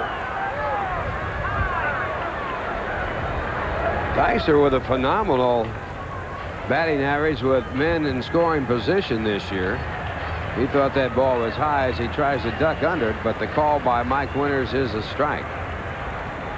Not happy with it at all. Dykstra with men in scoring position, hitting .429 for Philadelphia.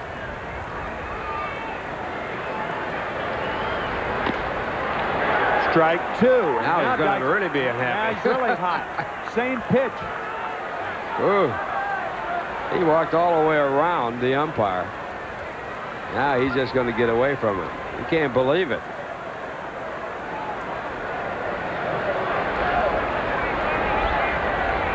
That ball tailing away about a letter high. He thought it was outside, saying... Well, Brian did a great job pulling that ball down as he caught it. Lenny thinks he was framed. 2-2 to Dykstra. Curve fouled away. If Dykstra strikes out, I don't think Mike Winters has heard the last of Lenny. Dykstra is saying, or at least thinking, how can they call those 2 pitches strikes on a guy that's leading the league in hitting?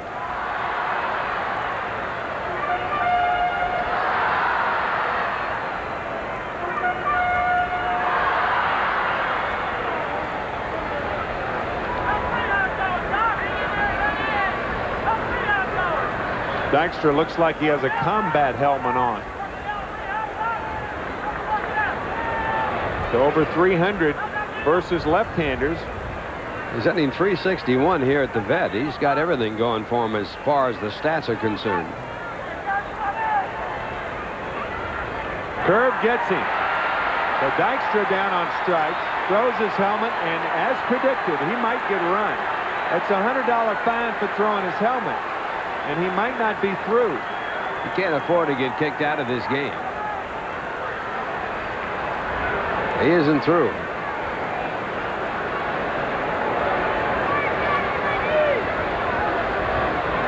This is a curveball out of the strike zone.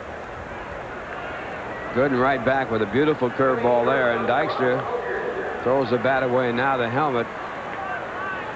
And he has a few words to say.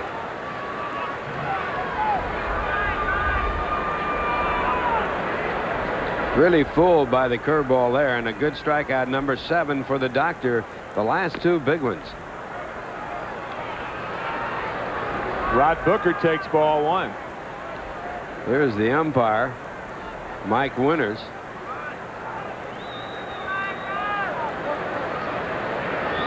That's the $100. $100 conversation. Line to left. McReynolds there for the 3rd out. He makes the catch. No runs a hit, 1 left. After 5, it is 4-2 New York, and we're back after this from the 9X Yellow Pages.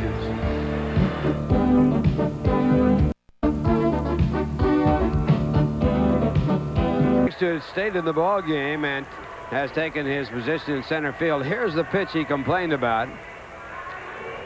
And then after that pitch, he struck out on a curveball, and this is the umpire, Mike Winters, writing it down in his book. $100 fine for Len Dykstra for throwing the helmet. Now Lenny out there explaining how far the ball was outside to Vaughn Hayes, the left fielder. Hayes, of course, has a home run and a single, and he's probably saying, sure, Lenny, I've already gotten my 2 hits. I got mine, you get yours. Yeah, right. Tommy Green, the new pitcher, with a record of 1-2. He has no saves. The number on average is 6.23, 18 walks, 8 strikeouts, 34 hits, and 30 1/3 innings. He was with Atlanta earlier this year and was 1-0 in 5 games. And the fastball to Howard Johnson is a strike. 0-1 to Hojo, who is 0 for 2 on the night. 4-2 Met lead, each side with 5 hits. Say the Mets could still be scoreless were it not for the misplayed ball in right field by Dale Murphy and a good base running by Keith Miller. After 2 walks in the 4th inning, Murphy misplayed a ball hit by Kevin McReynolds. And after Strawberry out with McReynolds and Magadan at second base, Tommy Hurd delivered a key base hit. But that ball that was misplayed by Murphy certainly figuring in the scoring. Curve is low, 1-2 to Johnson. And Miller doubled and scored on a ball that when it was hit, you figured would have been caught, but he analyzed the situation perfectly with Hayes playing too deep and left and came in to score. And that was a big play because McReynolds struck out and Strawberry popped out to Morandini and then Herr flied out to end the inning. This one hit deep to left field, but Von Hayes back at the track makes the play. You're watching Mets Baseball 90 on Universal 9 WWOR-TV, Secaucus, New Jersey. 1 out here in the 6th inning, and Charlie O'Brien coming up. Charlie 1 for 2 on the night.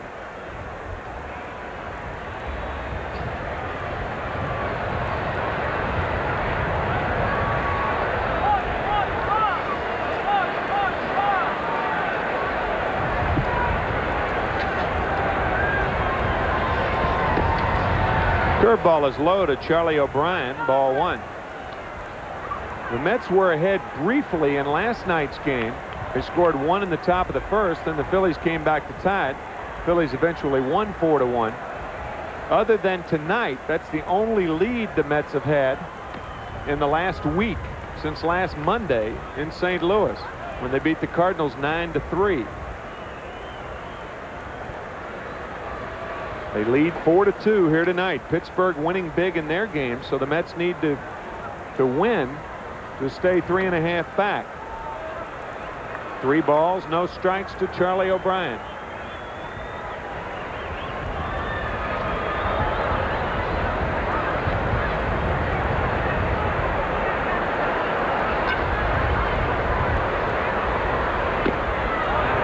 And Green walks O'Brien, proving once again that it's not that easy being Green.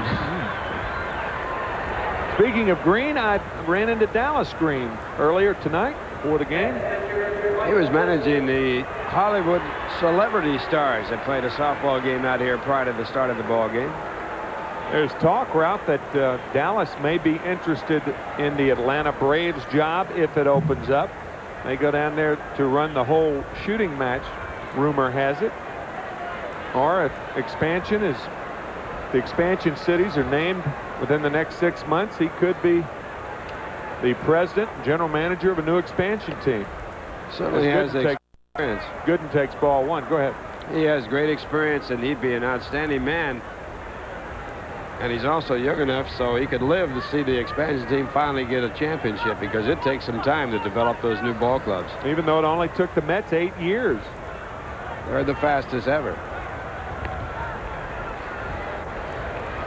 I wouldn't be a bit surprised that Green will definitely get one of those jobs, and I'm not also.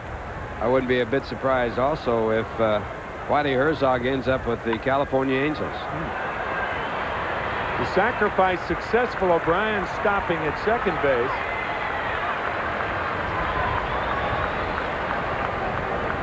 Doc Gooden, the best bunter on the Mets ball club, I think. He does so many things to help himself. Outstanding fielder, outstanding bat handler, and he bunts the ball perfectly and in textbook order. Gets the bat out there in front, does a good job of getting the ball down, and now they're going to walk Jerreries.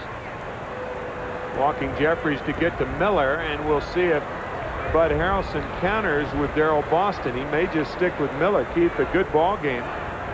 1 for 2 with 2 runs scored.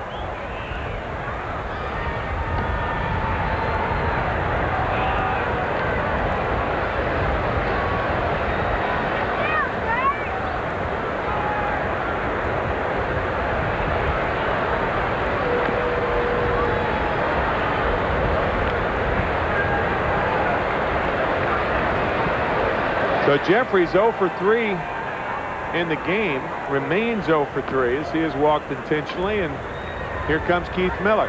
And the Mets get their 8th walk in this ball game.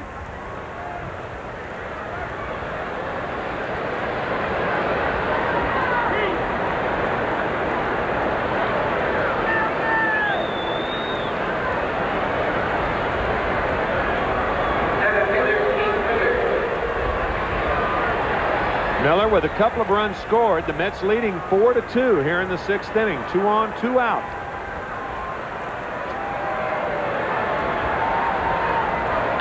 Ground ball, right side, Jordan makes the play. The Mets fail to score in the 6th, but lead 5, make that 4-2 after 5.5, and we're back after this from Federal Express. Well, Mets memories are brought to you by the Wiz. August 11th, 1986 at Veterans Stadium. Bottom of the 9th, 2 out and 1 on. Doc Gooden pitching. Ray Knight smothers Gary Reedus' shot to third and fires to Keith Hernandez for the last out. Final score, the Mets 8, the Phillies 4. And remember, nobody beats the Wiz. Very few people beat the Mets that year in '86. Won 108 ball games. The glory year of the New York Mets. Last night, a humid evening. That Canadian air pushed that farther south. And it's a cool evening here at Shea. Bon Hayes takes the ball. It was Hayes back in the 1st inning with Rod Booker at first base, who hit his 17th homer of the year to give the Phillies a 2-0 lead. That sense has dissipated, and the Mets lead now 4-2. Popped up over near the Mets dugout. O'Brien needs a ticket to get to that one. So it's 1-1 to Von Hayes.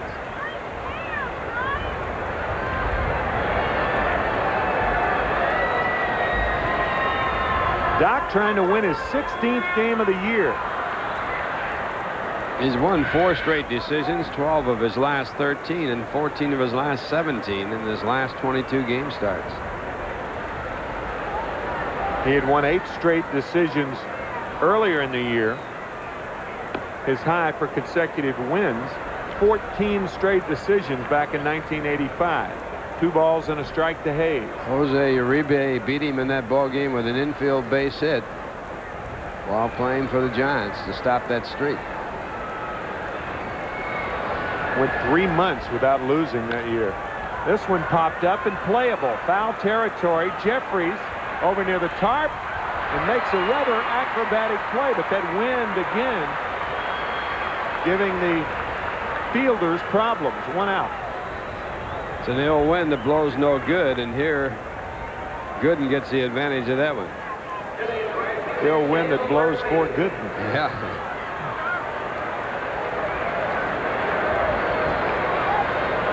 When you're on the playing field, you really don't feel this much wind blowing, but it is acting up considerably and swirling around in this ballpark.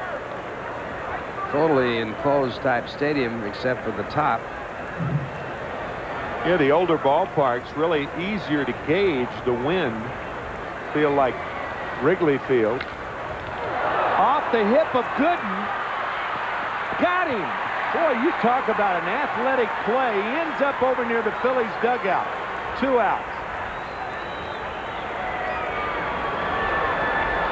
Well, we talked about his athletic ability as a hitter, and now you see it as a fielder. Ball hits him right on the hip, and he goes over and makes this play like an infielder, which he was when he was playing in his high school days. Boy, that's a fine play right there. Bare-handing it. Great recovery. Throwing back in the inside part. That's a fine play by Gooden. Buddy Harrelson out now to check Doc. Kind of unusual, a manager checking a doctor. I think it may have hit him in the hand first and then hit the hip and then kind of crawled up the arm. We'll take another look at it. He gets the right hand back there. Looked like it might have got the little finger. I think it's the palm. Maybe. It's awful hard to tell. He's going to take a couple of pitches here to see if it's all right.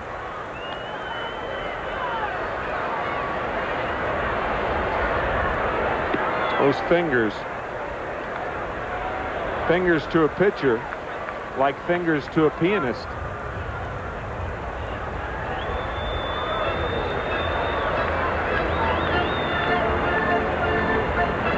So the Vladimir Horowitz of pitchers appears to be all right. 2 outs here in the 6th inning. 4-2 Mets, and Darren Dalton the batter. High, ball 1. Dalton 1 for 2. He doubled, a blooping double down the left field line in the 1st inning. Strike 1, 1-1.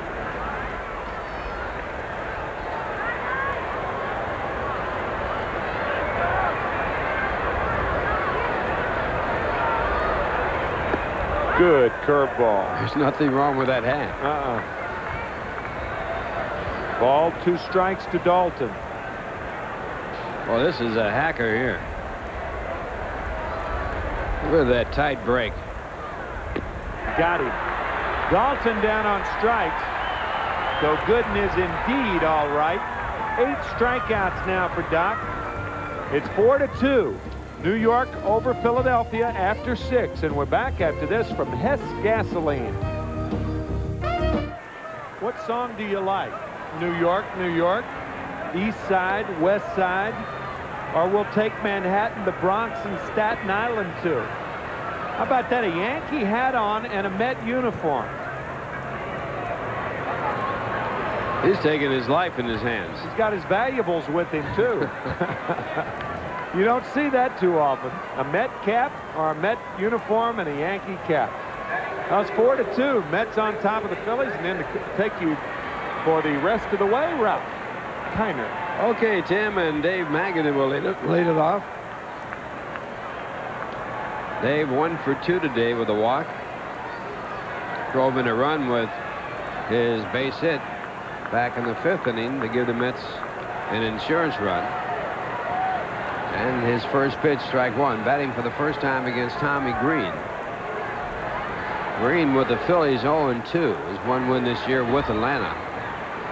And the fastball back, and it's called a ball, and it's 1-1. Magadan hitting .330 on the year, 3rd in the National League in hitting. Dykstra, McGee, and then Magadan, and that pitch fouled away, so it's 1-2.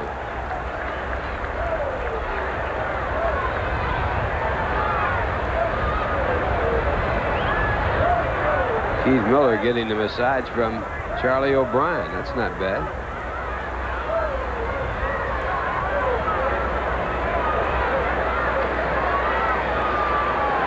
Green, the 3rd pitcher used by the Phillies, and his fastball for a ball. It's 2-2. Bruce Ruffin started the ball game. Lasted 1 2/3. Dennis Cook worked 1 1/3, and now Green working his 2nd inning.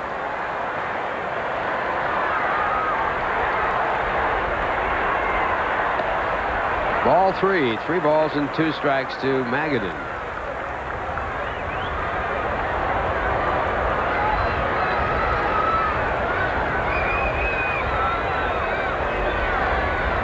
Magadan, McReynolds, and Strawberry, the 3 batters here for the Mets in this inning. There's ball 4. Magadan gets his 2nd walk.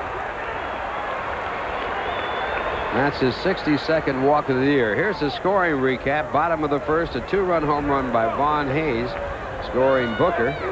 Phillies up 2-0. Top of the 4th, McReynolds' RBI single, and Herr's 2-run single. The Mets got the lead 3-2. Then an RBI single by Magadan, scoring Miller, and the Mets up by a score of 4-2 with a runner at first. And Kevin McReynolds, the batter. He takes the first pitch for ball 1. By the way, I had said that Doc Gooden had 8 strikeouts. Refiguring, he has 9 strikeouts. And the Mets have 9 walks in this game. 6 of them by the starter, Ruffin, and 2 by Green. In his first inning of work, and 1 more here as he leads off the inning with a walk to Magadan. This ball hit deep to left. It's going, and it is gone. Goodbye. 2-run home run by Kevin McReynolds, and the Mets lead it 6-2.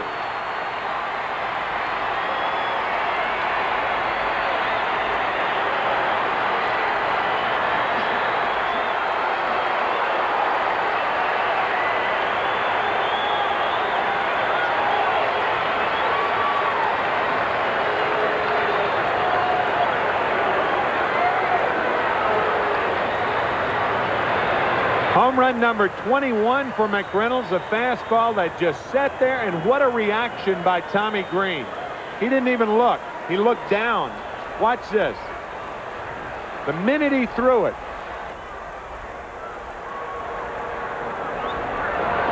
So Tommy Green out of there, and it looks like Chuck McElroy will be the pitcher to face Strawberry. And with the new pitcher coming in, here's a word from R.C. Cola. 2-year-old Chuck McElroy, no record on the year, his 10th appearance. And as you can see, a rather hefty earned run average. Started the season with the Phillies, then moved to Scranton on the 5th of May. He was 6-8 in Scranton, and this will be his 2nd appearance since coming back from Scranton, and he pitches to Darryl Strawberry. Strawberry hits his first pitch down the left field line, and he'll have a double.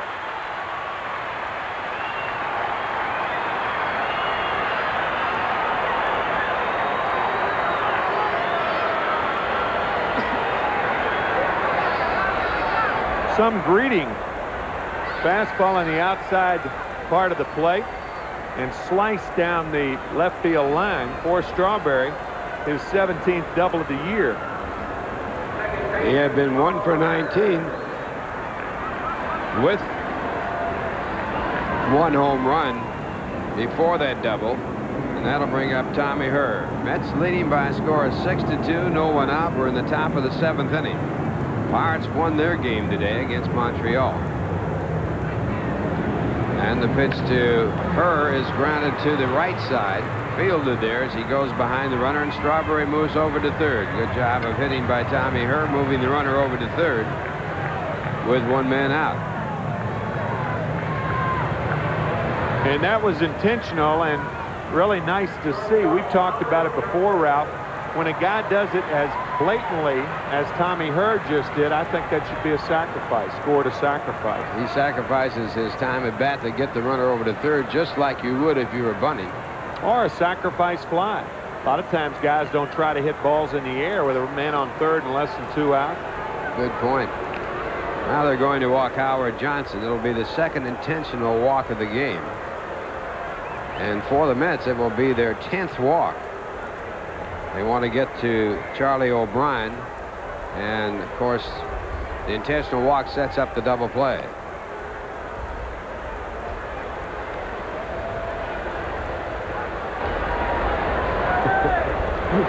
The fanatic certainly A class act. Funny man. So tasteful, always pulls up before any trouble. Kids love him, the adults love him. Kind of tough to please the adults at the ballpark while pleasing the kids at the same time. So the walk, and runners now at first and third for Charlie O'Brien, who has a base hit and 2 times up. Also has walked. His base hit a single to left field on a hit and run play. Infield set for the double play and the fastball for ball 1. McElroy had 78 strikeouts at Scranton in 76 innings and a 2.72 ERA. It was in 57 ball games, 1 game start. Comes back with a fastball, hits it to center field for an RBI, base hit. Johnson goes to third, and the Mets have a run in and still runners at first and third as they lead by a score of 7-2. And a fine evening for Charlie O'Brien. Think about what that ball that Tommy Hurd did for the Mets offense. It made the Phillies walk Howard Johnson, and now O'Brien comes through, so now they've got another man at third base with less than 2 outs. Second hit of the ball game for Charlie O'Brien. And it brings up Doc Gooden, who singles to left field. Johnson comes in to score, and Gooden gets his 9th run batted in.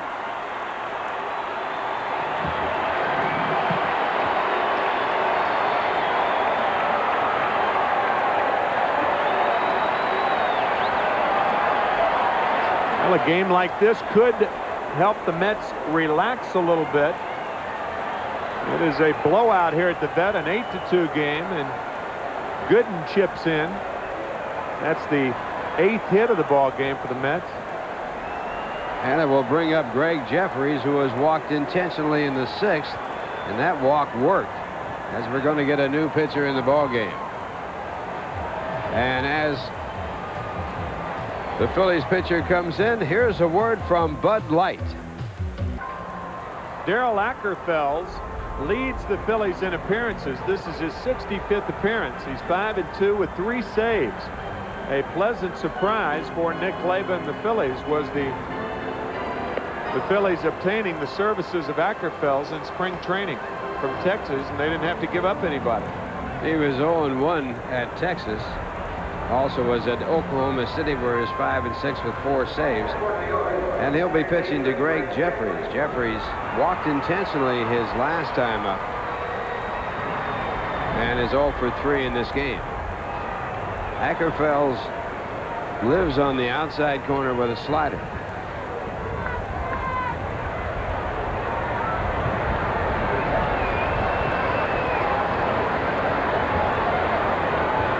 Good neighborhood. Very popular with good pitchers. That's right. High-priced pitchers. That's it's right. A high-rent district. I'll say. First pitch is strike. Jeffrey's now down to 292 after being over 300 for most of the season.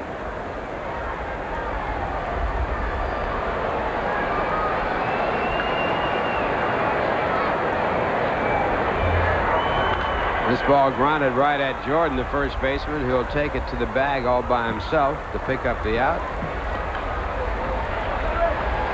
And the runners move up. O'Brien to third base, Gooden to second.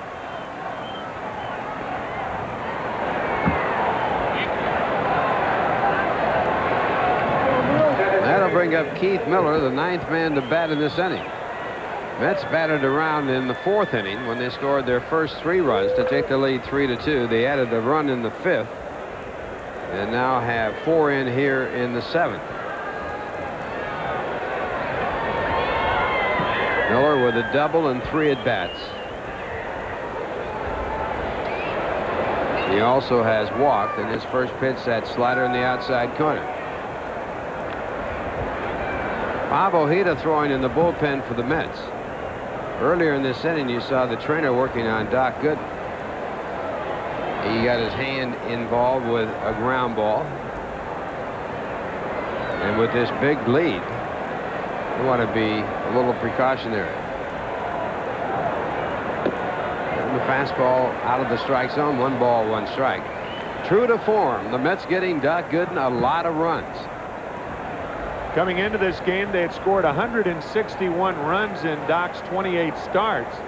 And if you're going to win big, he was 15-6 with that big an ERA, you got to get a lot of runs. Average of 5 3/4 runs per game in his game starts. Mets have scored that. This one grounded into the dugout again. That slider in the outside corner.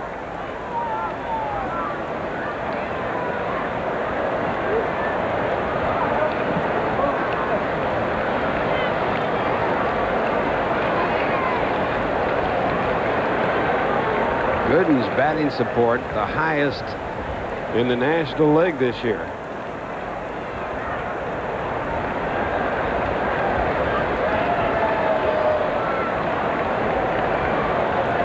One and 2 the count.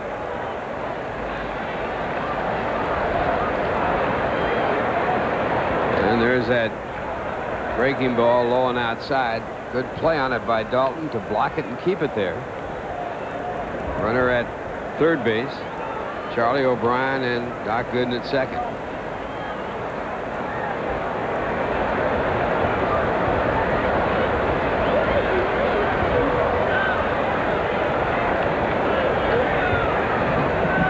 Two and 2 at the count to Keith Miller.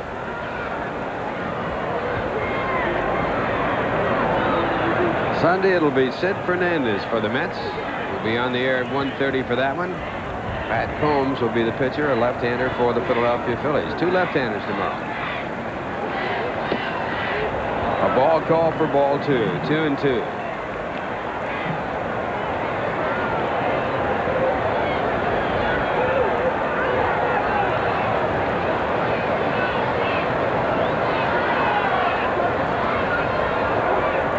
Mets with the left-handed starter going against them tonight.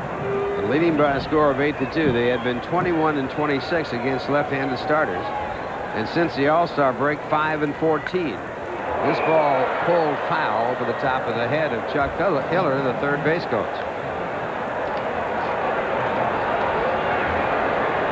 Chuck ducking wisely.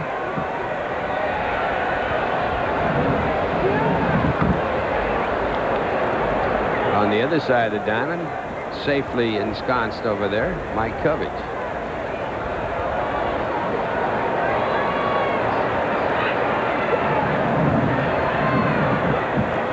And the 3-2 pitch, and the outside slider gets him as Miller chases ball 4. That ends the inning, but the Mets get 4 runs on 4 hits, a 2-run home run by Kevin McReynolds to highlight it, and the score at the end of 6.5 innings on our GE line score. It's the Mets 8 and the Phillies 2. Now we'll return right after this message. Mets fans, mark your calendars because Saturday, September 1st is Mets Hall of Fame Day. And while we honor the newest inductee, Ed Kranepool, Nobody Beats a Whiz will be honoring you with a set of commemorative postcards. All fans attending the 135 game against the Giants will receive a set of 6 postcards of many of the Mets Hall of Famers, courtesy of Nobody Beats a Whiz. Call 718-507-TIXX for more information. Fans, the Mets pennant drive heats up at Shea again with a 10-game homestand beginning Monday, September 10th. That's this Monday, 2 days from now. A 2-game series against the St. Louis Cardinals. Both Monday and Tuesday's games begin at 7:35. So get your tickets now. And then you'll want to get your tickets when the Pirates come to town for their last 2 games of the season at Shea. Game time for Wednesday and Thursday's games, also 7:35. Tickets are available at all Ticketron outlets, Shea Stadium's advanced ticket window, or you can call 718-507-TIXX for more information. And the Phillies come to town next weekend. We carry Tuesday's game against the Cardinals, and then all 3 games next weekend against the Phillies. So Doc Gooden back out on the mound, leading by a score of 8-2. Remember, he was involved with a ground ball with his bare hand, and they're working on it between innings. And he's working on it. But back out here for the bottom of the 7th. His first batter will be Charlie Hayes. Hayes has struck out twice. Gooden with 9 strikeouts, and his fastball a called strike. Philadelphia got 2 runs in the first to take a 2-0 lead on a 2-run home run by Von Hayes after a walk to Rod Booker. Since then, they have had just 2 hits, and there's a breaking ball for another called strike, and a strike 2.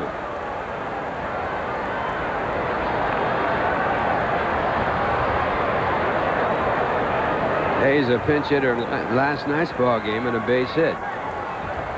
Did he swing? Went pretty far, but no appeal as he gets the ball call. So it's 1-2. Charlie completely befuddled by the Gooden curveball.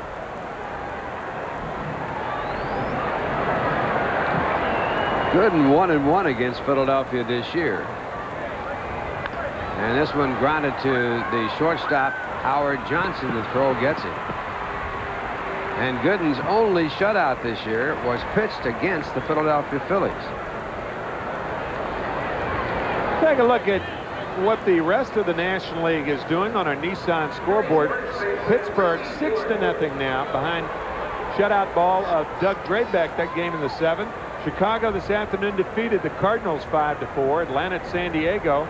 The game in San Francisco over. The Giants over the Astros 2-1, and Cincinnati at Los Angeles later on. Right here, the Mets leading by a score of 8-2, and the batter will be Ricky Jordan. Jordan twice has grounded out to Jerreries, the third baseman. And that's ball 2, 2 balls and no strikes. Say if the Dodgers win tonight, they have Ramon Martinez going tomorrow against Cincinnati. And if they win those 2 games, they'll be 3.5 back. Of course, the other side of the coin is if Cincinnati wins 2, they'll be 7.5 back. Big series there. Yeah. And the big series for the Mets coming up next week when the Pirates come in town. The Mets have to win. We don't say that as a final statement, but it certainly would kill them if they lose 2. Depending on what happens in the 3 games before the Pirates get there, Sunday and the 2 games against the Cardinals. If the Mets should lose to the Pirates, they'd have to go on a life support system. There's a called strike off the breaking ball, 3-1. Mets cannot be in first place when the Pirates get there. The best they can do if the Pirates continue to win and the Mets win is be a half game back. And a high pop up to shallow center field. Keith Miller, the center fielder, 2 men away. Nissan American League scoreboard shows us this. 2-1, the Yankees over Oakland. Oakland had won 10 in a row against the Yankees this season. Boston winning their game 10-2 over Seattle. 3-0. Toronto behind Dave Steed shutting out the White Sox. 3-3 California at Baltimore in the 5th. 6-1 Minnesota over Cleveland. 1-0 Milwaukee over Detroit, that game in the 3rd inning. And Kansas City and Texas a rain delay. That's our Nissan scoreboards, or those are our Nissan scoreboards for this inning. And Mickey Morandini taking a strike, and it's 1-1. How about Detroit leading the major leagues in runs scored? Not even in it. So much for that theory. 1-2 the count.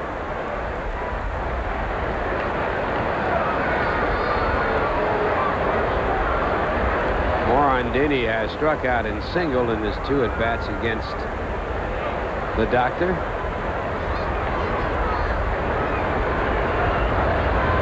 He's had 4 hits and 23 at-bats in the major leagues, and a good curveball that will end the inning. 10th strikeout for Doc Gooden, and that was some curveball right there. The score at the end of 7. It's the Mets 8 and the Phillies 2, and here's a word from AT&T.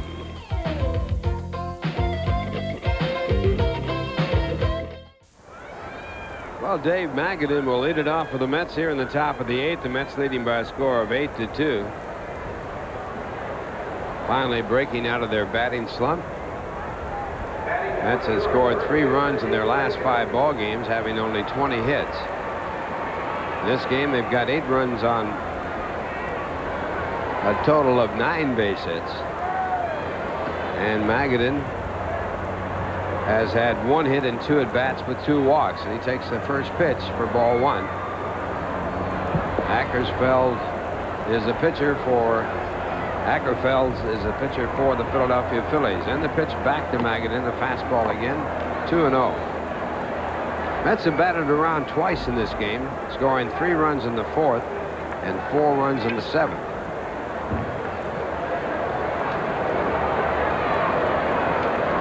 Good crowd here tonight. As this ball's hit to deep right center field. Dykstra a long way to go. He's looking for help. He can't get to it. It drops in and bounces off the fence. Magadan on his way to third, and he goes in with his second triple in his last 2 ball games.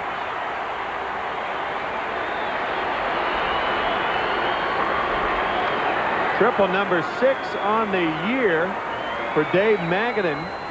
He homered the last time he was here at the Vet to center field. And now he just misses a home run by about 3 feet. Watch how close this ball is to going out of the park. About a yard. Murphy backing up the play. Magadan now with 6 triples on the season. And it brings up Kevin McReynolds, who had a 2-run home run his last at bat, and he fouls off a fastball. McReynolds with a walk, a double, a strikeout, and a 2-run home run.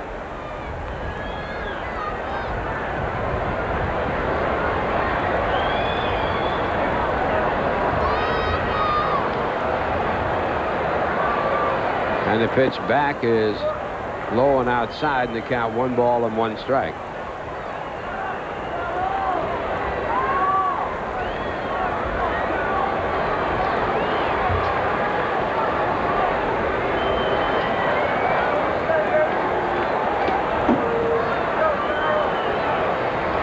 Reynolds hitting .264 in the year with 21 home runs.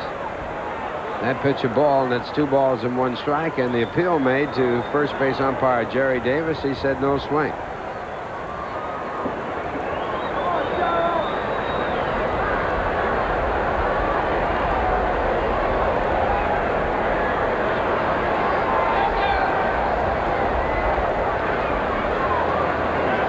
Next pitch bounced right back to Ackerfeld. He holds the runner at third base and then tosses to first and almost throws it away.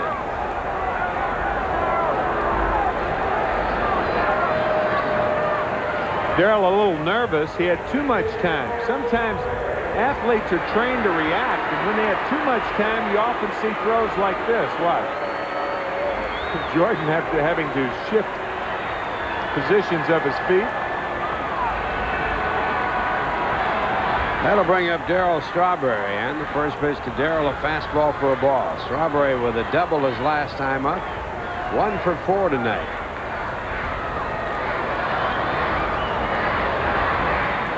Double down the left field line. And the breaking ball low and inside for a ball, and it's ball 2. Darryl with a chance to get his 92nd run batted into the year as the infield is playing in. Mets leading 8-2. 2-0 pitch, ball 3. 3-0. Behind Strawberry, Tommy Hurt.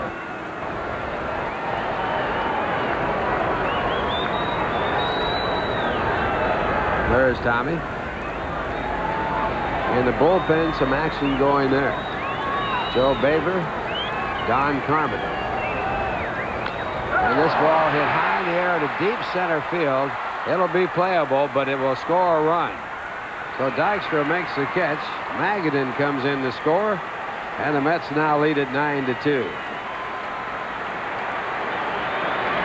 RBI number 92 for Strawberry on the year. So in a 9-2 ball game, Strawberry drives in his 92nd run. And the Mets lead it here in the 8th inning. A 3-0 slider. And Darrell came very close to hitting this ball a ton. As it was, he hit it about 1,400 pounds. Just missed it. Got to get a new set of scales. Here's Tommy Herr, and he takes for ball 1. Tommy 1 for 4, but a real professional out in his last at bat, moving the runner over to third and setting up a rally for the Mets.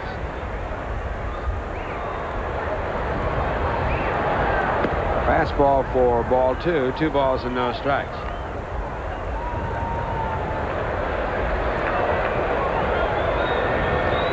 So the Doctors, supported by 9 runs so far in this game, leading by a score of 9-2.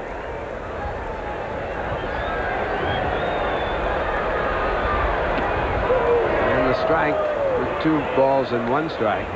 Gooden has only 1 complete game. It was a shutout against the Phillies. That was back on June 23rd at Shea Stadium, 3-0 win. Doctor still fooling around with that hand. A 2-hit shutout. It was his 5th 2-hitter in his major league career.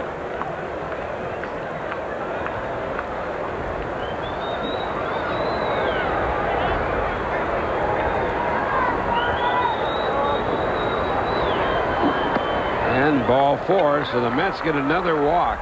They're 11th in this game. As we mentioned at the beginning of the ball game, the Phillies lead the National League in walks issued. They now have given it 551 walks this year.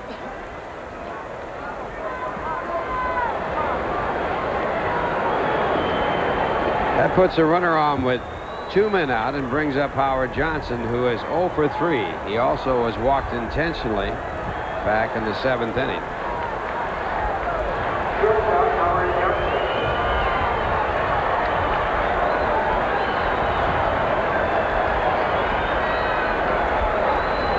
Tommy Herr not being held on at first base by Jordan.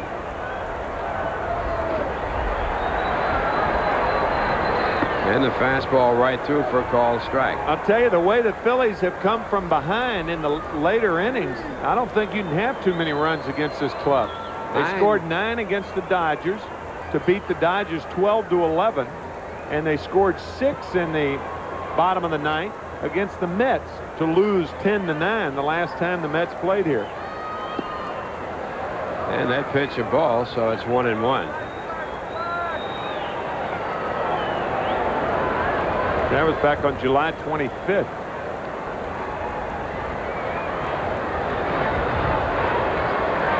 There's Bob Murphy. Remember when Bob Murphy came out with the most famous word spoken since Clark Gable made that statement to Scarlett O'Hara. Frankly, Scarlett, I don't give a darn.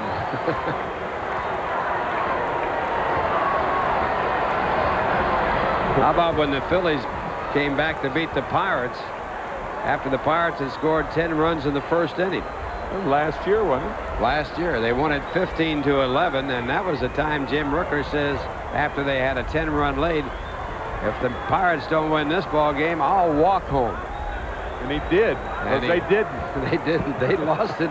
And he had to stage a charity walk from Philadelphia to Pittsburgh. Took him, what, about a week? Something like that? Yeah, a week, 9 days, something like that.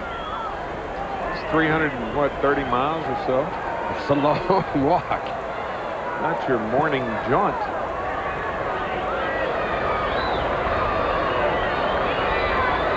Three and 1, the count to Johnson, and he takes for ball 4. The Mets get their 12th walk. Speaking of walks.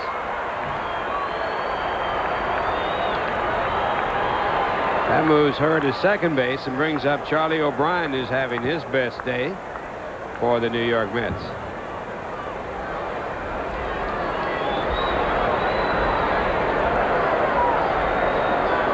O'Brien 2 for 3 with a walk.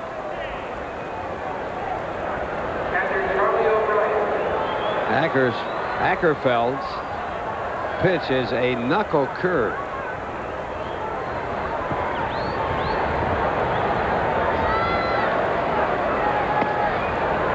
First pitch, ball one. Knuckle curveball thrown by Bert Hooton, who was an outstanding pitcher. And here comes Leyva, who has had several tirades about the walks that the Philly pitchers have been making this season.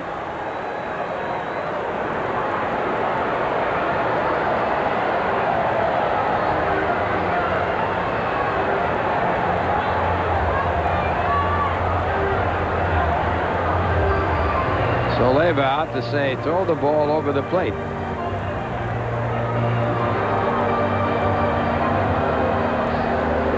Norm Charlton, I believe, has a T-shirt that he has written on, throw strikes, Babe Ruth is dead. And we're going to get a new pitcher. It's going to be Baber coming in the ball game. So while he comes in to take his warm-up pitches, here's a word from Bud Light. Joe Baber, the 6th Philly pitcher tonight. Bruce Ruffin started, then Cook, Green, McElroy, Ackerfels, and now leave it to Baber.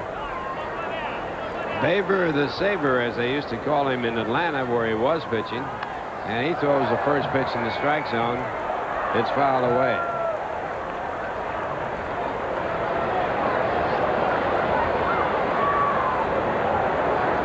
We have just recounted our walks. Instead of 12, they do have only 10. Only 10. O'Brien with one of them. And there's the off-speed pitch for a ball. It's 2 balls and 1 strike. That's a changeup that Baber developed in Louisville, the AAA affiliate of the Cardinals. Joe from St. Louis started his career with St. Louis. Had 21 saves for Atlanta last year. He won 4 and lost 11. Finished that season by losing his last 8 decisions. And this year for the Braves, he was 1 and 3 with 8 saves. And the breaking ball in there for ball 3, and it's 3 and 1.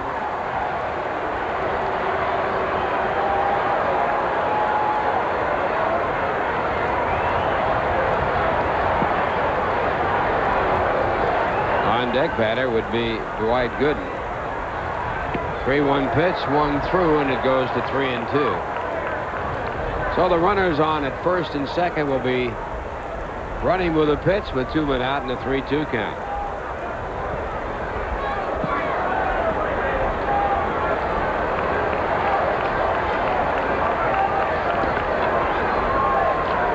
They go, and the fastball is fouled back out of play.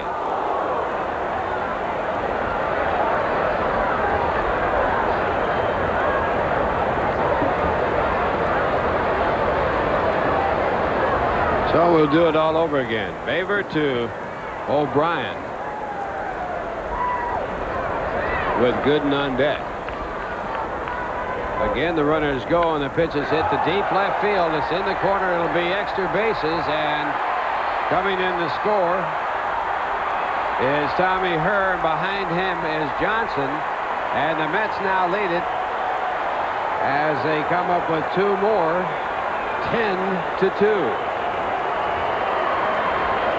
Make that 11-2. So a big night for Charlie O'Brien. I mean, he just rifles this ball down the left field line. It short hops the fence. And all Von Hayes can do is get it back in as Herr and Johnson score.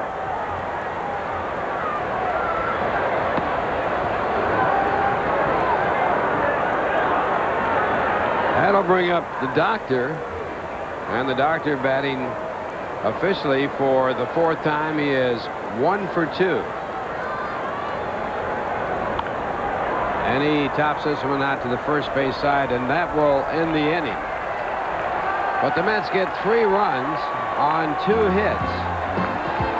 They leave 1 in the score at the end of 7.5 innings. It's the Mets 11 and the Philadelphia Phillies 2. And now here's a word from Manufacturers Hanover.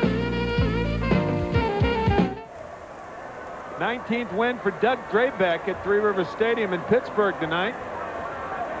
And the Pirates have won 4 of their last 5 ball games. The unfortunate thing about that for Mets fans is that 3 of those games were against the Mets. And 6-1 Buccos. Pardon me, Ralph. If the Mets win here tonight, they will remain 3.5 games back of the Pirates. Mets leading by a score of 11-2, and a pinch hitter for the pitcher, and it's going to be Louis Meadows, who was at Houston earlier this year, batted 143 in 15 ball games. He was then sent to Houston's minor league farm team, Tucson, where he batted 298 in 25 games, and then moved on to Philadelphia. Played at Scranton and hit 273 in the first pitch by Gooden, a fastball for ball 1.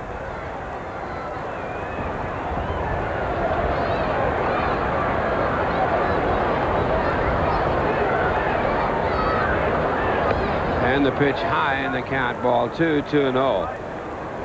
Actually, Louis Meadows was sent to Boston in the Rich Gedman trade, but became a free agent when the Red Sox attempted to assign his contract to the minors. And he was out of baseball until he signed with Scranton Wilkes-Barre on July the 4th. So a 2-1 count to Louis Meadows.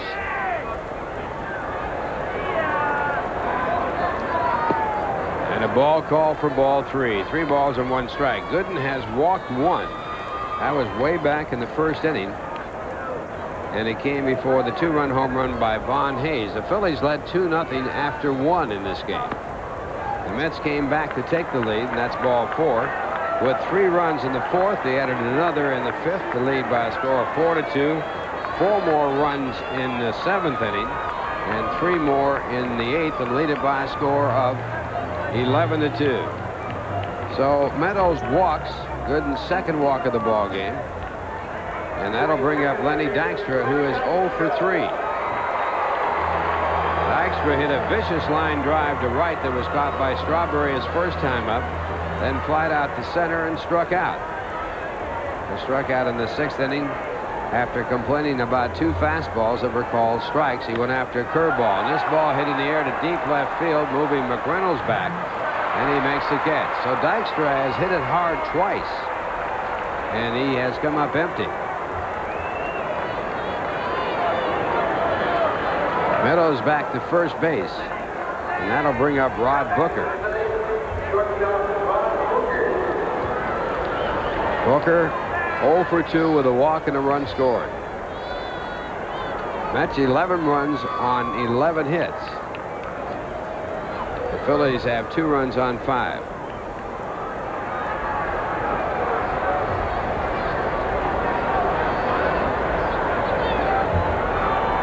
And the first pitch to Booker, grounded to the first baseman playing off the bag. They try for 2, and they get it. Good play by Maganin, who is playing behind the runner. The throw to Johnson and the return to Gooden, and the double play ends the inning. The score at the end of 8 is the Mets 11 and the Phillies 2. Now here's a word from General Electric.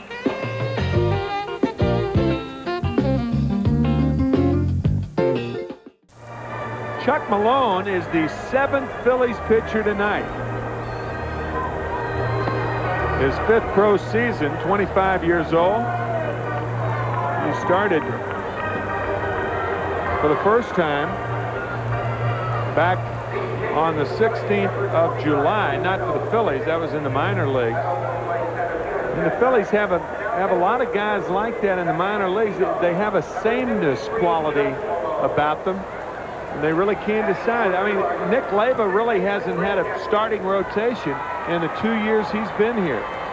Kind of a mix and match situation with his pitchers in this organization. And the first pitch to Gregg Jerreries is taken high for ball 1. Jerreries 0 for 4 with an intentional walk. And Malone's pitch hit the deep right field. It's way back. It's going, and it is gone. Goodbye. Jerreries with his first home run in almost a millennium. His last home run coming on July the 3rd. And the Mets lead it by a score, 31st, I should say, by a score of 12-2.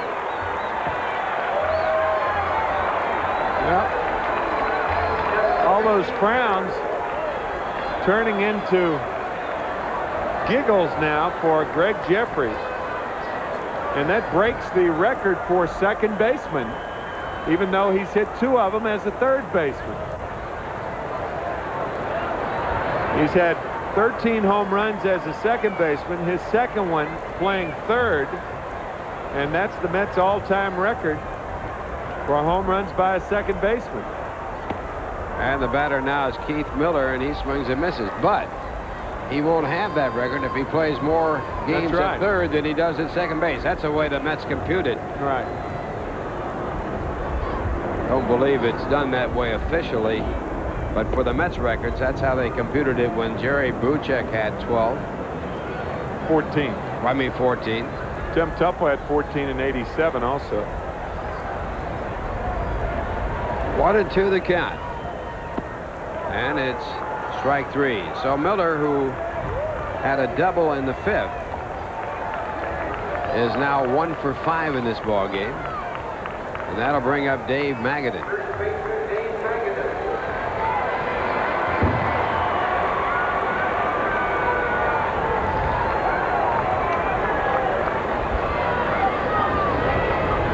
Magadan 2 for 3 tonight. He also has had 2 walks. One of his hits a 3-base hit, and the first pitch low for ball 1.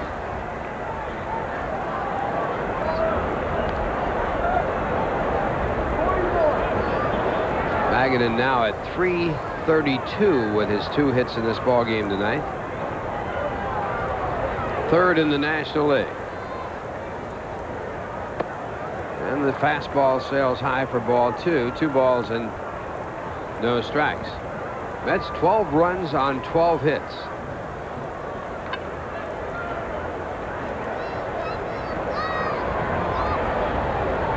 There's ball 3.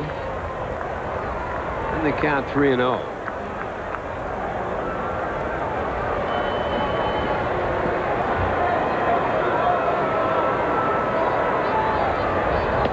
Ball 4. Magadan walks for the 3rd time. He has been on base 5 times in his 6 at-bats. And that walk for him ups his on-base percentage considerably.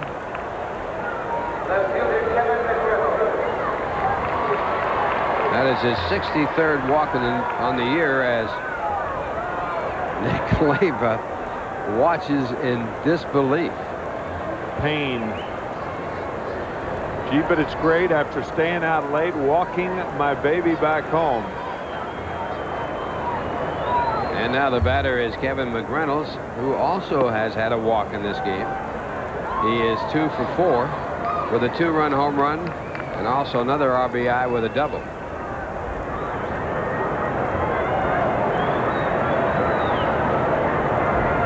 And the fastball fouled back out of play. That was a song made popular by Johnny Ray, the late Johnny Ray. He died last year, I believe. That a song, along with that song, Cry. So I guess both those songs Nick Leyva could sing tonight, right? You can look out. That was a off-speed pitch. It was sort of a fork-type ball, and either that or backup slide or something like that, yeah. I mean, no intent there, and everybody's getting all excited. The umpire's not, though. This is clearly a breaking ball that knocks McReynolds down. Good play by Dalton, by the way, coming up with that ball. So they count 1-2 to McReynolds.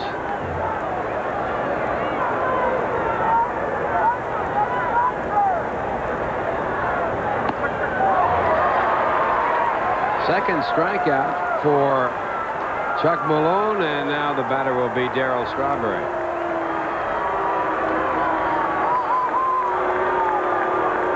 With a run batted in and a sacrifice fly.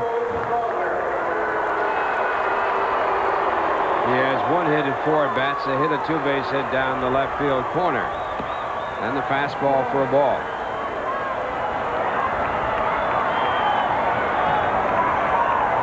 First baseman Jordan playing very deep at first base. Magadan could walk the second.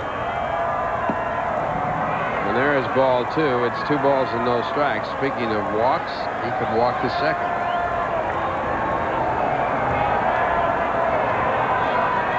Jordan playing a very safe defensive position against Strawberry as that pitch goes to ball 3, 3-0. On deck batter Tommy Herr.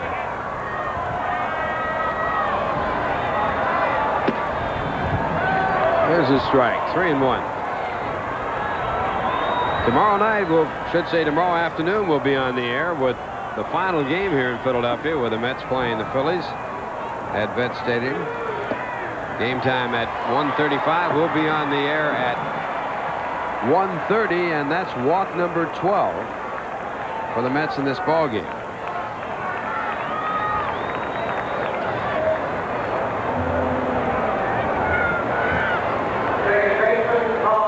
Walk moving Magadan on down to second.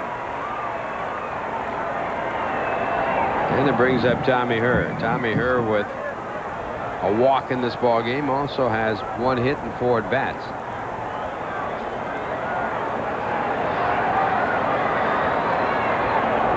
Here in a 12-2 ball game, 12 walks on the evening, Darren Daulton has to go out and tell Chuck Malone about the change in signs.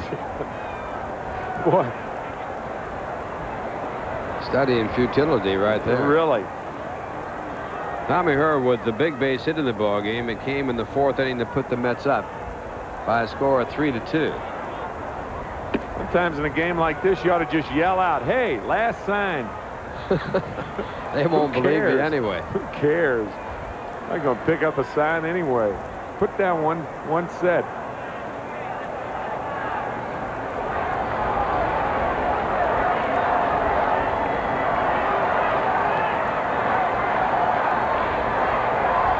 One pitch is in there for a called strike.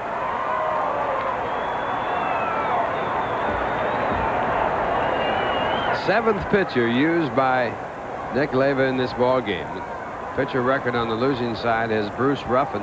How about that? That flashed up from Artie Friedman down in the truck, doing his usual superb job. And that pitch is a ball.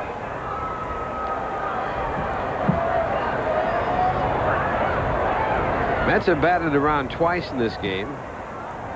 They did it back in the 4th inning when they scored 3 runs on 3 hits. They had 3 walks. And they did it again in the 7th inning when they had 4 runs on 4 hits. There's a curveball for a strike, and that'll do it. So a home run, 2 strikeouts, 2 walks for Chuck Malone in his first appearance ever against the Mets. The side retired, and the Mets leading by a score of 12-2 as we go to the bottom of the 9th. Now here's a word from Tropicana. Fans, did you know that every time a Mets player steals a base, you could win a new 1990 Nissan 300ZX? Just go to your participating Nissan dealer, and you don't have one right there now, I guarantee you. There are no Nissan dealers on the moon, but you can go to a Nissan dealer, enter the Nissan stolen base game. No purchase is necessary. You must be 18 years old and a licensed driver to play. Today's contestant, Jill Jensen from Fishkill, New York. And Fishkill's not up there either. You got no water up there. That's right. So congratulations to Jill Jensen. And for the Phillies, trailing by a score of 12-2, the leadoff batter will be Von Hayes, whose 2-run home run has accounted for the Phillies scoring. And he fouls the first pitch off his foot. Boy, that feels good. You're losing 12-2. You have one of those little shin guards on, and you miss it. Look at that. He fouls it. I think he hit it on his right foot, but he fouls it down. Yep, see, he fouls it on the instep. The only part of his... I'm not laughing at Vaughn. That's got to hurt, but you think of how ludicrous that is. Trailing by 10, and you smoke the instep when you got that half a shin guard on. 1 strike pitch taken for a called strike, and it's strike 2.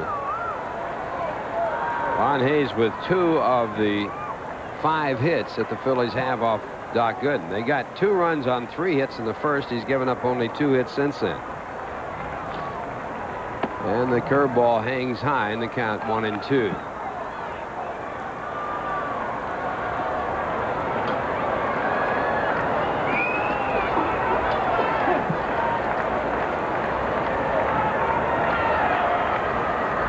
There's a good curve, but out of the strike zone. Pitch down low, and it's 2-2.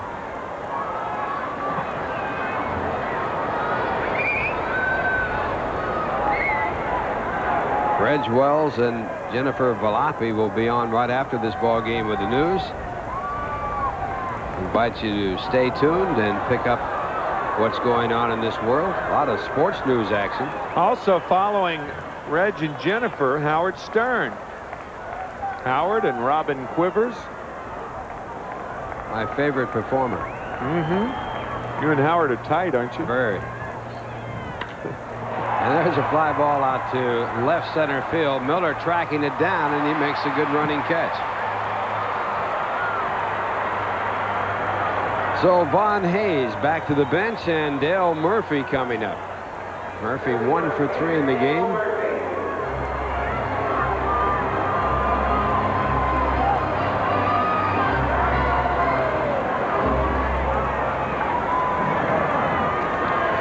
Gooden made a fine play on Murphy when he hit one back through the box, and Gooden knocked it down with his bare hand to roll over near the foul line. Went over and picked it up, made an underhand throw to first to get Murphy. And the fastball for ball 1. Murphy with 29 home runs in his major league career. He's hit 1 against the Doctor, and that was a pinch hit home run. This ball hit hard to third. And the Phillies down to their last out. Fans, some of our guests this evening will receive the Cassell 951 Sports sunglasses, interchangeable side shields and sports straps. The Cassell 951 is worn by sports celebrities worldwide. Cassell available at fine optical sunglasses shops everywhere. Also from Birdie Travelwear, Cortina contemporary luggage, perfect for vacations. For business fashionable, Birdie luggage. Have a good trip. That's what the Mets are trying to do. Trying to salvage this road trip, and the batter is Darren Dalton. And he takes a fastball for ball 1. Mets split 2 in St. Louis, lost 3 to the Phillies, and if they win this one, they will be 1-1 against, should say lost 3 with the Pirates, and if they win this one, they'll be 1-1 with the Phillies with 1 to go. And this ball fouled down the right side. 1 ball, 1 strike count.